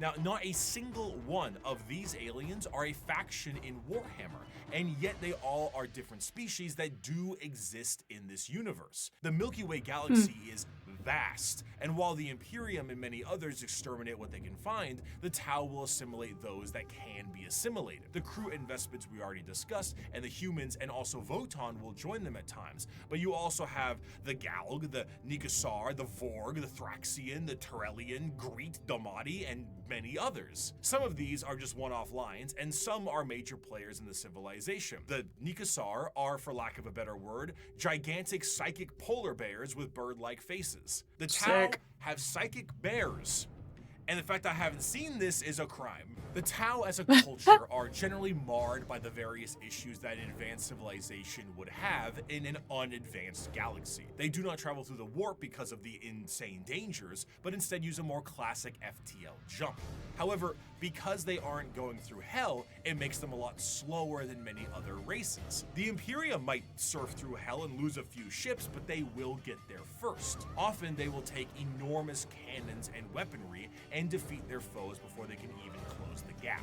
One of their light walkers carried a weapon of lethal effect. It fired a form of ultra-high velocity projectile.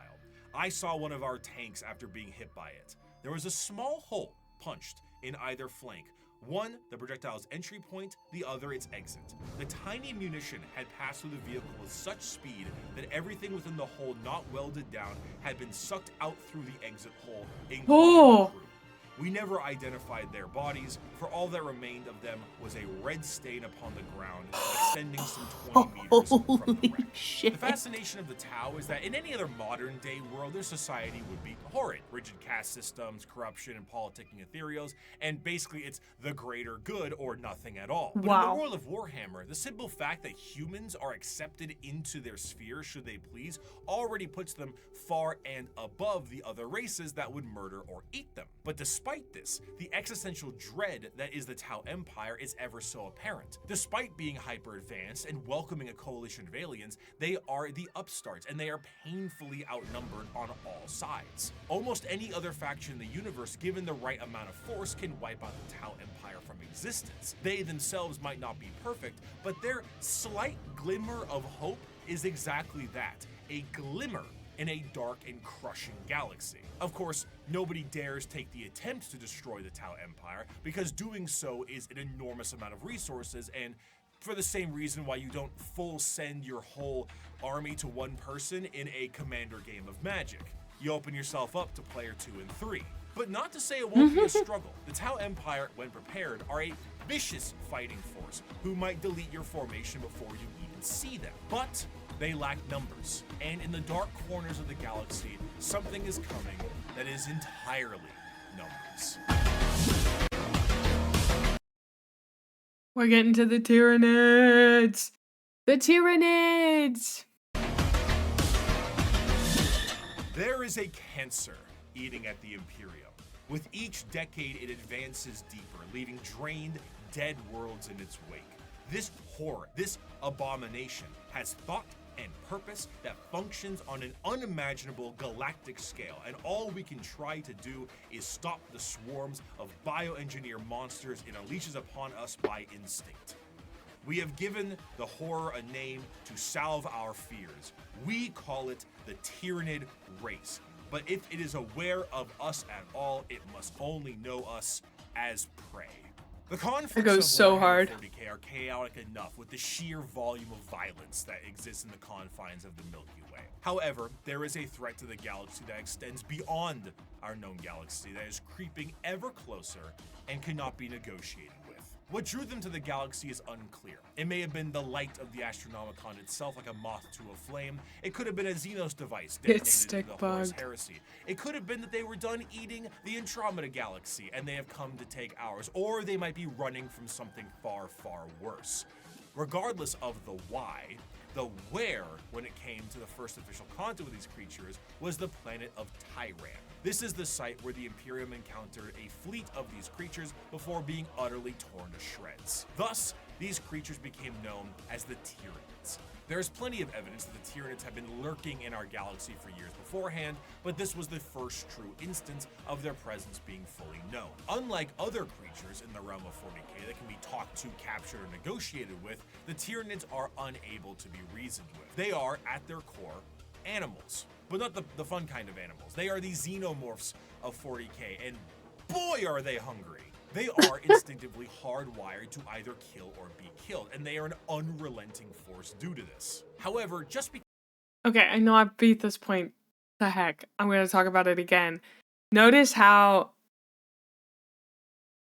the orcs and these guys just have a singular purpose, and that is war.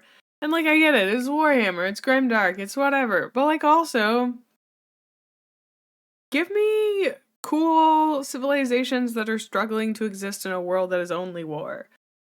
Yeah, give me something other than this, you know? Like, give me a little bit of creativity here, boys.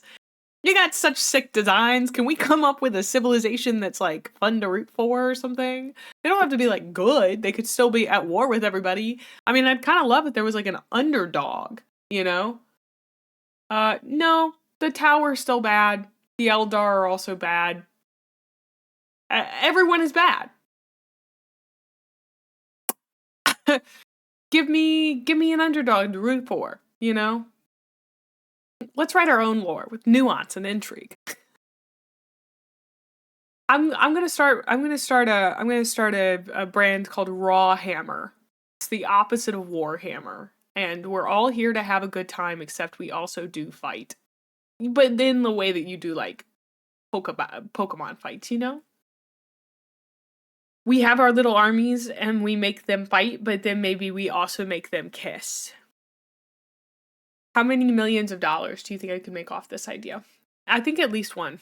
Raw Hammer is such a good name, too. Because they don't talk outwardly doesn't mean they don't communicate with one another. The true horror of the Tyranids is found in their driving force, the hive mind. 3, 2, 1. Hot in here by Nelly. That's what I guessed. What?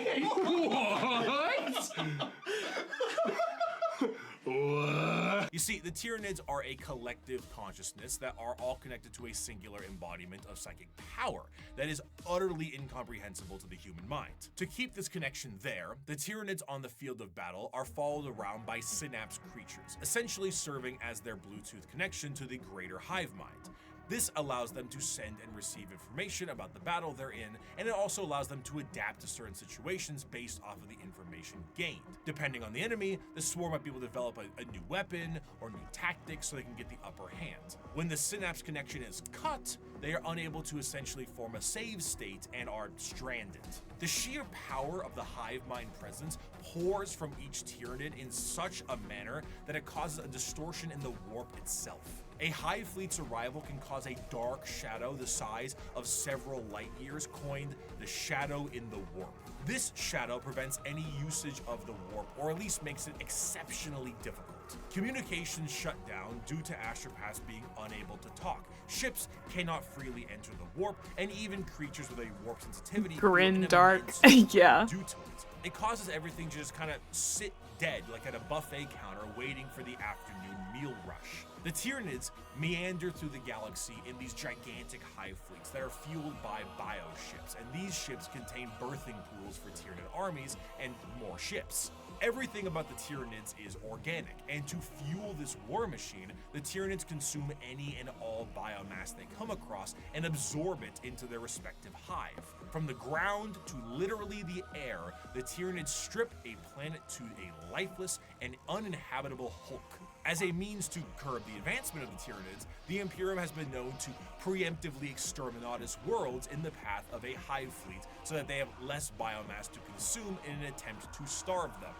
The Halo method, literally scorched earth tactics by taking everything out of the freezer and lighting it on fire. Outside of the obvious threat and adaptive and unreasonable So they're the swarm of locusts. The most dangerous aspect of the Tyranids comes in the form of their general unpredictability. The Tyranids are external to the Milky Way galaxy itself, and it's unknown where they truly hail from. However, their arrival in the Milky Way is seemingly random and in 3D space, implying quite heavily that Tyranids have the galaxy surrounded in some kind of way. Due to this, you will sometimes see instances of species engaged in a separate conflict both agree to a temporary truce in order to take out a Tyranid threat. Because regardless of the stakes at hand, the existence of the Tyranids marks the heat death of the galaxy itself, and all the factions can ultimately agree that the Tyranids themselves act as the biggest threat to all of them.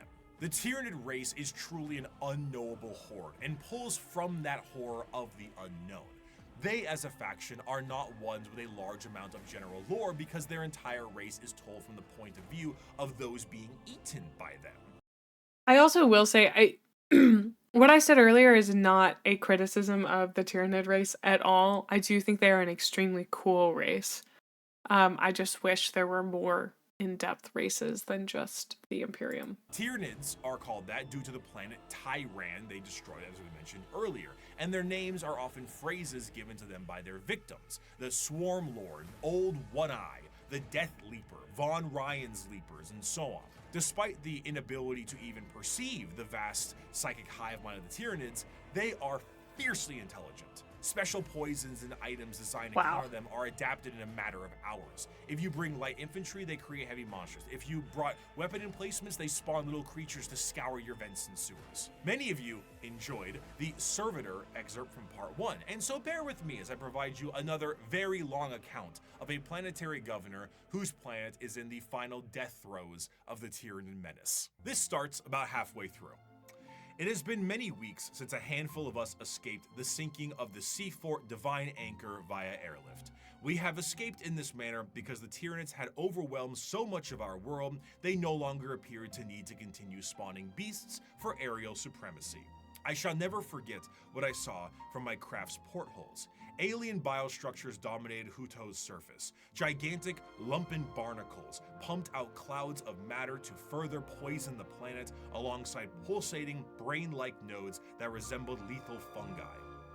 Immense capillary towers stretched high into the poisoned sky. The glistening chitin coating their flanks crawled over by chains of lesser beasts fulfilling some sick alien purpose I cannot know. Digestion pools spread for miles, replacing our once great lakes with reservoirs of bubbling biomatter. Tides of creatures bloated with consumed flesh vomited their guts into the pools or threw themselves entirely into the billowous liquid. Amidst the seas of feeder beasts consuming all in their path, we would every so often see an explosion or a burst of fire. Were these heroic final stands by other survivors, or merely abandoned ordnance detonating at random? I will never know. I cannot rejoice in the deaths they inflicted. The biomatter of the dead Xenos was surely recycled by the Xenos regardless in no time at all. Our aircraft ran out of fuel a week ago. Now I stand in the snow, not far from the peak of Mont Saint Hila. I am the only one left that I know. One by one, those with me perished. The slightest cut on a mountain rock resulted in an immediate infection that left the pilot screaming in agony. Her co-pilot fired the shot that ended her torture, and my senior aide threw himself from a ledge. The reality that there was no escape hitting him. I have no idea what happened to my chief medicae. Others were slain by lone beasts the rest of us were unable to kill or drive away. A justly deserved end will soon be mine. I have failed on every possible level. We were not even able to send word. An alien disease has me within its grasp. My limbs are numb, my tongue is dry as sand, my head throbs. Even at these chilled heights, I sweat profusely. From here where I sit, I can see the final death unfold on the planet entrusted to me. Before me is the Radarin Ocean. The water level is visibly dropping, hour by hour. They are even taking our seas. There He's are really going enormous through it, beasts dude. with great, slowly flapping wings and immense open maws moving through the sky. I may be at high altitude, but the air is thinner here than it should be. I know enough of mountaineering to know that. They will not even leave our air. There is an isthmus I can see, upon which is sat one of the Xenos capillary towers. Now I believe I can tell what they are truly for. High up, foul Xenos bioships cling to their flanks like twisted calves at their mother's udders. They are feasting, I am sure, hungrily filling themselves to burst on the hideous gruels that are what remains of my people. I have witnessed the planet's death from sinister start to hideous conclusion. I see the power of our foe, and though I have shown boundless weakness these past months, I do not see how we could ever have won. If this is any sort of good news, it seems that one thing that might be an inadvertent repellent effect on the Tyranids is chaos. They kind of remind me of the Reavers from Firefly / Serenity.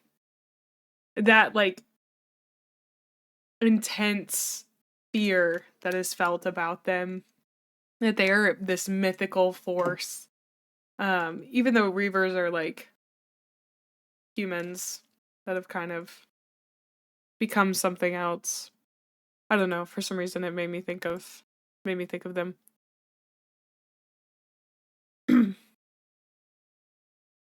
Chaos and chaotic energies offer no nourishment to the Tyranids, they cannot eat that. And the presence of rifts and warp storms work as a means to starve out the Tyranid fleet. The Tyranids, of course, are attempting to adapt to this, but it seems that even at the most primal core of the galaxy itself, Chaos agrees that these dinner guests are not welcome in any way, shape, or bioform. In the end, though, the Tyranids represent the final fears of the galaxy itself. Despite the goals to conquer the galaxy as a whole, the remainder of the universe may very well be dead and derelict space. Instead of endless worlds and solar systems, it may just be bones and ash. The tendrils of the hive mind have wrapped themselves around the galaxy, and the only thing that's guaranteed is that dinner is served.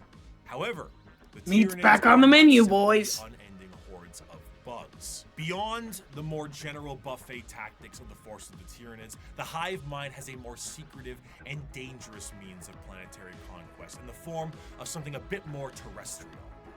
General upheaval and revolution. However, though the idea of a societal revolt for the good of the populace is an admirable thing, these leaders have the nefarious intent of the hive mind itself. These are the downtrodden and the oppressed, the revolutionaries to a better cause, the heralds of the Star Children. These are the...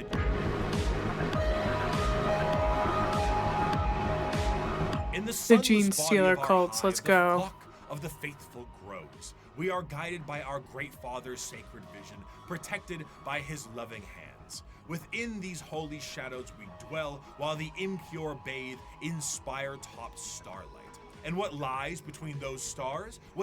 I will say before we go on, the Tyranids do seem really cool. I think Harp, I will echo your sentiment that like I don't know, they feel like such an incredibly large existential threat. Like they represent what feels like a sort of heat death of the universe, this continuous overtaking. I feel like this sort of horror has been represented in other space games. For some reason, I'm thinking of Mass Effect, but I can't quite put my finger on why. But definitely really cool. Gene stealer cults are what I call my kids. The Reapers in Mass Effect. Thank you, thank you. I was like, I think it's the giant dudes, but yeah, the Reapers eat all life. I mean, like, the idea of a big eldritch sort of entity that is eating the world is such a cool idea, and I really like it. It's a way of kind of putting our fears about the heat death of the universe into a very tangible thing. So anyway, we'll move on to the Gene Stealers. Sails beyond those distant suns, shrouded in night, born within that eternal black, our redeemers, our gods, truer than the silent, long-dead emperor, the children of the void. We hear them in our dreams, we feel them in our blood. They call and we will answer. We will rise and claim the engines of labor that have bound us in servitude. This world will burn.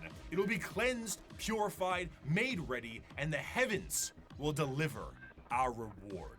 The ground zero of a Gene Stealer cult comes in the form of the Gene Stealer itself. Deep in the depths of a planet, a Gene Stealer acts as almost an advanced recon unit for the Tyranids, and were the first Tyranid units encountered by the Imperium itself long before the first Hive Fleet made its presence known. Unlike the Tyranids that can only reproduce through the birthing pools in the fleet, a Gene Stealer reproduces via the Big Smooch. The Gene Stealer kiss is essentially what the facehugger alien does. It attaches to a victim and releases an embryo. However, instead of a chest burster, the embryo alters the genetic makeup of the host itself, turning it into the primary conductor of a localized version of the hive mind known as the brood mind. Any offspring that this host produces is known as a Gene Stealer hybrid, and the host assures their survival to continue to reproduce. The first few generations of a Gene Stealer hybrid look more like the Gene Stealer itself, which in our current reality would be terrifying. But considering how the vast majority of humanity is a little mutated in 40k, it doesn't stand out as much as it should.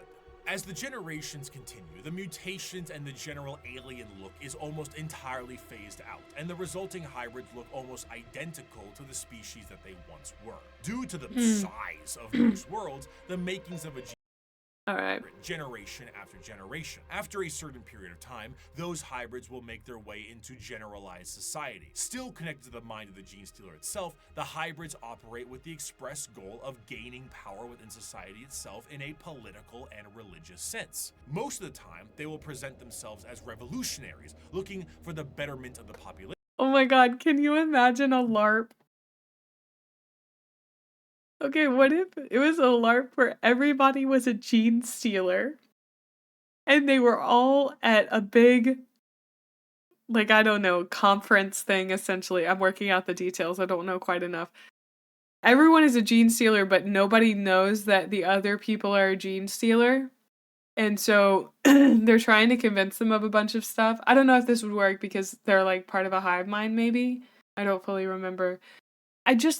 For a second, I was like, oh, it would be so funny if everybody was a Gene Stealer, but they didn't know that everybody was a Gene Stealer. You know, like there's something about that that's just... Yes, I love it. When do we play? Anytime, let's do it. Let's all be Gene Stealers trying to convince each other of our Gene Stealer agenda. The genes just get passed in a circle? Yeah. Actually, it's called the, it's called the Sisterhood of the Traveling Genes, but spelled Genes. Thank you for the follow. It's hellos.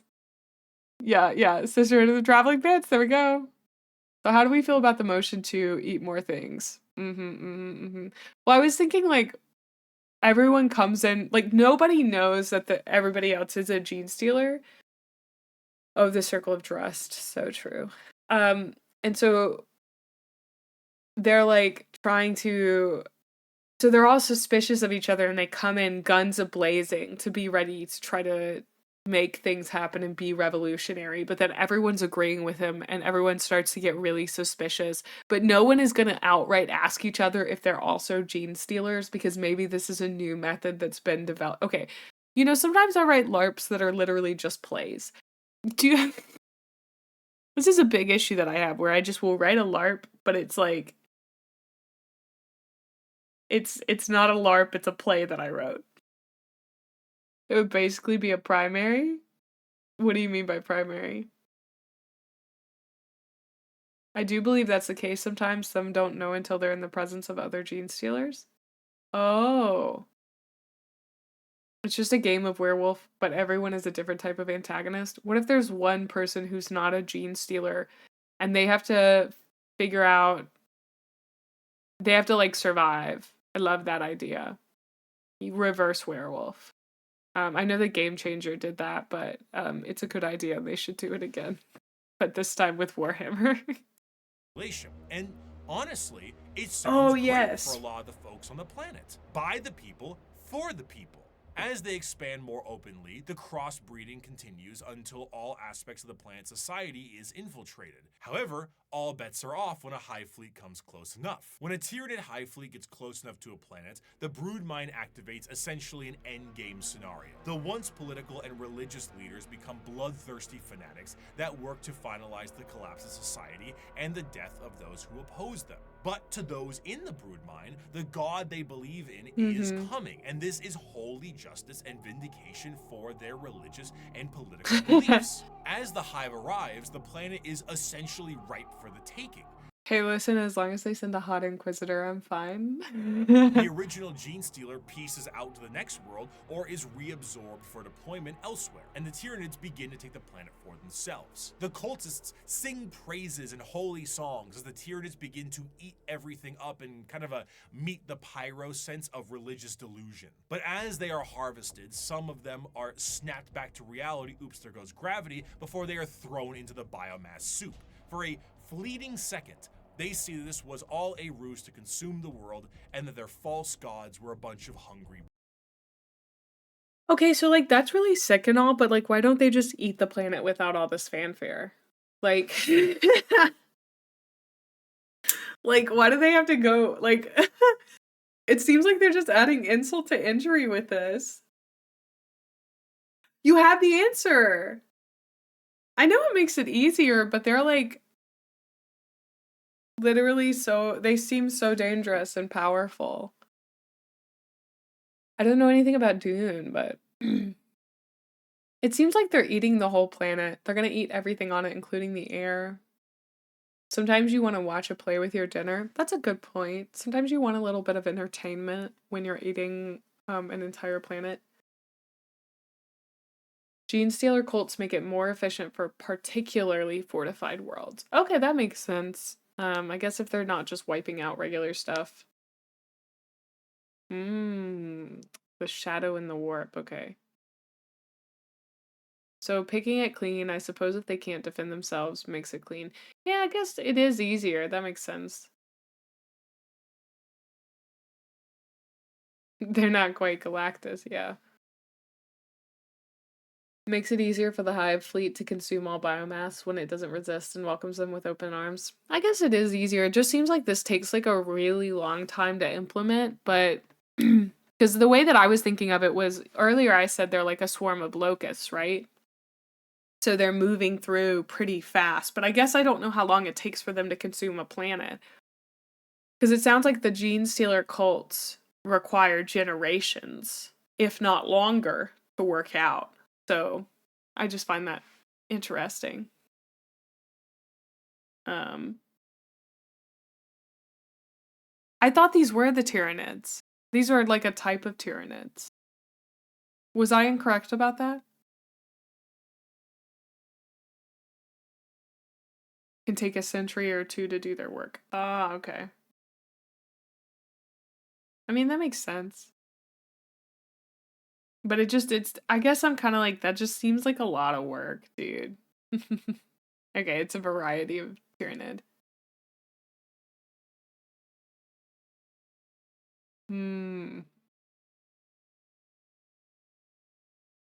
Interesting. Okay. There's just a lot going on. Yeah. Bugs. The cultists essentially put the checkerboard dining cloth on the table for them and invited them for a feast. Due to the constant redeployment of gene stealers, there are known cults that pop up across the Imperium itself. Oh. Tyranid ships don't go through the warp, so they're slow. I think I missed that part. I remember that the Tau don't go through the warp. But I didn't know that Tyranid ships don't go through the warp. But I guess like they're gonna be going just planet from planet to planet. So, but I don't know how long that takes. I don't understand that like time scale personally. Space is hard to understand. But yeah, that makes sense. If they're not going into the warp, then they're not moving really, really fast. Chaos really doesn't like the Tyranids and boots them out. Oh yeah, he did mention that briefly, but I think I was yapping through it. Find out outside the warp. It's interesting how much of this world revolves around the warp. It also helps the Hive fleet to hone in on suitable meals when the synapse is strong enough to summon the fleet. Oh.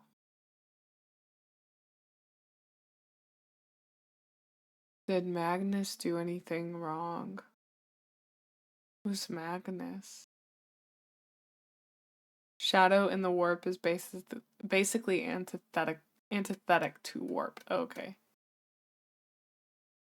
He tore open the webway. Was that Magnus? To save Papa. Some of the more well-known ones are the Cult of the Bladed Cog or the Rusted Claw, but there are hundreds, if not thousands, of different cults that keep popping up all over the galaxy as the Gene Stealers spread. And due to their covert means taking over the planets, they are not generally viewed to be a threat until it is far too late. And due to the know-how of Gene Stealers, they tend to be predatory to those in the lower classes of a given planet. The Gene Stealer cults overall have really come into their own, commercially and artistically. They have very much embraced the revolutionaries aesthetic and crafted a fascinating method in doing so. It's this great combination of this pseudo-Marxist Bolshevik uprising mixed with the hills have eyes in the populace. What's particularly enjoyable about their uprising is that often from their point of view, the reasons they have are extremely justified. Most of the members of the GSC are the extremely impoverished and menial laborers of the Imperium, who honestly wouldn't need that scared me so to much. provide a manifesto on reasons to revolt. What did that say? The bugs keep telling me to short the Bible, but I don't fucking know what either of those things mean. Honestly, wouldn't need an alien presence to provide a manifesto on reasons to revolt. Their weapons are all makeshift and often involve things like mining lasers, drilling saws, demolition charges, giant stop signs. Their political machinations short the work quite Bible well, as the cult ends up being really good at assassination, especially when you have a third arm holding a pistol beneath all those robes. They're a faction. Oh my god, stop making bits that move so especially fast. when you have a third arm holding a pistol beneath. Is that a third arm holding a pistol, or is you're just happy to see me? They're a faction rife with fascination and culture, and their plans are generations in the making, to the end goal of being thrown right back into the soup by the star children they prepared the world for. And those are the threats to the galaxy now.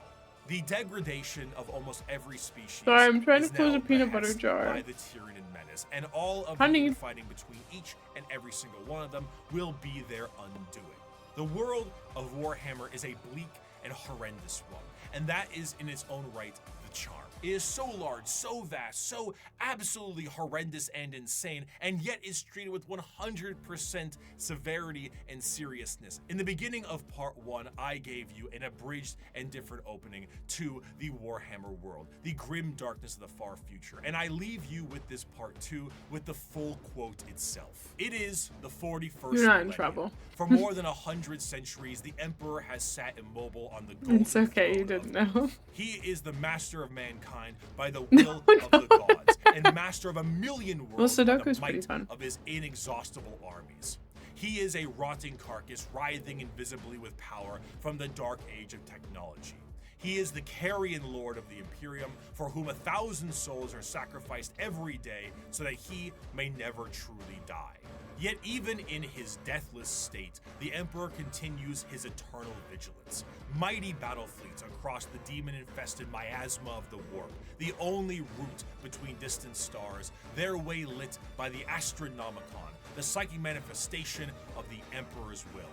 Vast armies give battle in his name on uncounted worlds. Greatest amongst his soldiers are the Adeptus Astartes, the Space Marines, bioengineered super warriors. Their comrades in arms are Legion, the Imperial Guard, and countless planetary defense forces, the ever-vigilant Inquisition, and the tech priests of the Adeptus Mechanicus, to name only a few. But for all their multitudes, they are barely enough to hold off the ever-present threat from aliens, heretics, mutants, and worse. To be a man in such times is to be one amongst untold billions. It is to live in the cruelest and most bloody regime imaginable. These are the tales of those times. Forget the power of technology and science, for so much has been forgotten. Never No, to Bricky, be don't go. Forget Bricky, come back the here. promise of progress and understanding. Bricky. For in the grim darkness of the far future, there is No, only come back. war. There is no peace amongst the No, Brick, stars, you're so only small. an Come back, eternity Bricky. of carnage and slaughter and the laughter of No, thirsty come- gods. Bricky, come Thank you back. so Oh, much thank for God. watching. I hope you have a wonderful rest of your day. Incredible! That was so good. Any plans to add any Warhammer 40k games to the list? Let's see if I have any. So I have Warhammer 40k Chaos Gate Demon Hunters. What's that one? It's a turn-based strategy, turn-based tactics. I don't mind a turn-based game. Oh, he showed footage from this, I think. Let's see. If I just type in 40k. There's Space Marine 2. That one's on sale right now. Total War Warhammer 40k. Oh, it's to be announced. And then I've heard things about Dark Tide. Horror team base. Interesting. Rogue Trader is on my wish list, actually, apparently. It's an RPG. Sounds pretty good. Full on RPG. Wow. Do not recommend Dark Tide? Okay. I won't put that on the list then. Well, and then I got conflicting stuff. Dark Tide is fun co-op. Ah. You guys know I don't have any friends, so.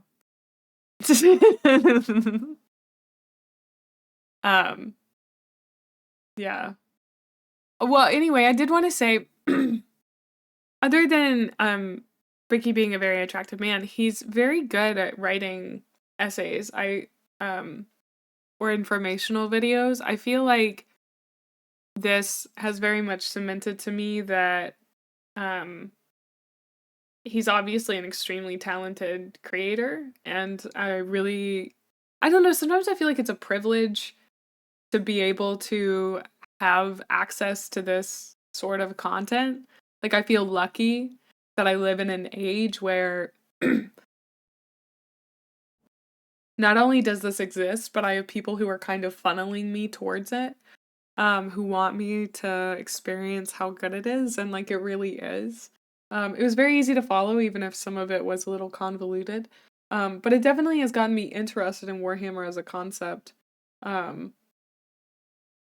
But yeah. I don't know, Ash, you're in that weird territory where you're also a streamer, so I don't know. I don't know if I want to play Dark Tide.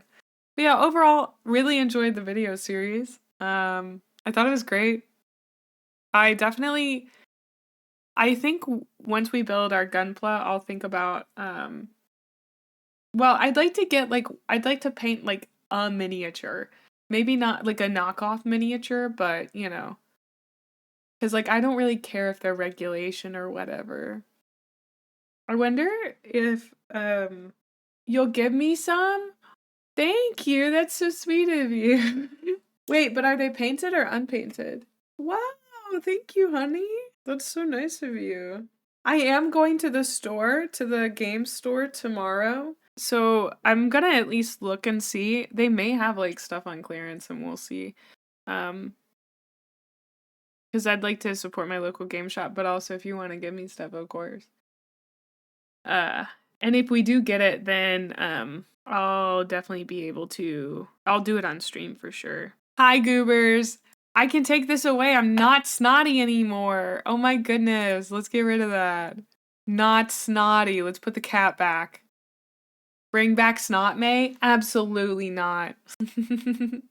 All right. Hi, Goobers. Thank you so much for watching our watch through of every single Warhammer 40k faction re-explained part 2. It was super fun to have you here.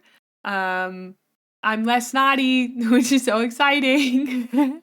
I'll probably be watching some more 40k content. I want to get my hands on some minis and maybe paint them. If you enjoy this content, I do a lot of similar content. I'm very into games that I think are pretty adjacent, like Factorio and RimWorld and Balatro, games that touch the TISM very specifically. So if that sounds like your jam, you can always find me on twitch.tv/GremlinMay. If you haven't, please make sure that you like and subscribe here on YouTube. All right. Bye.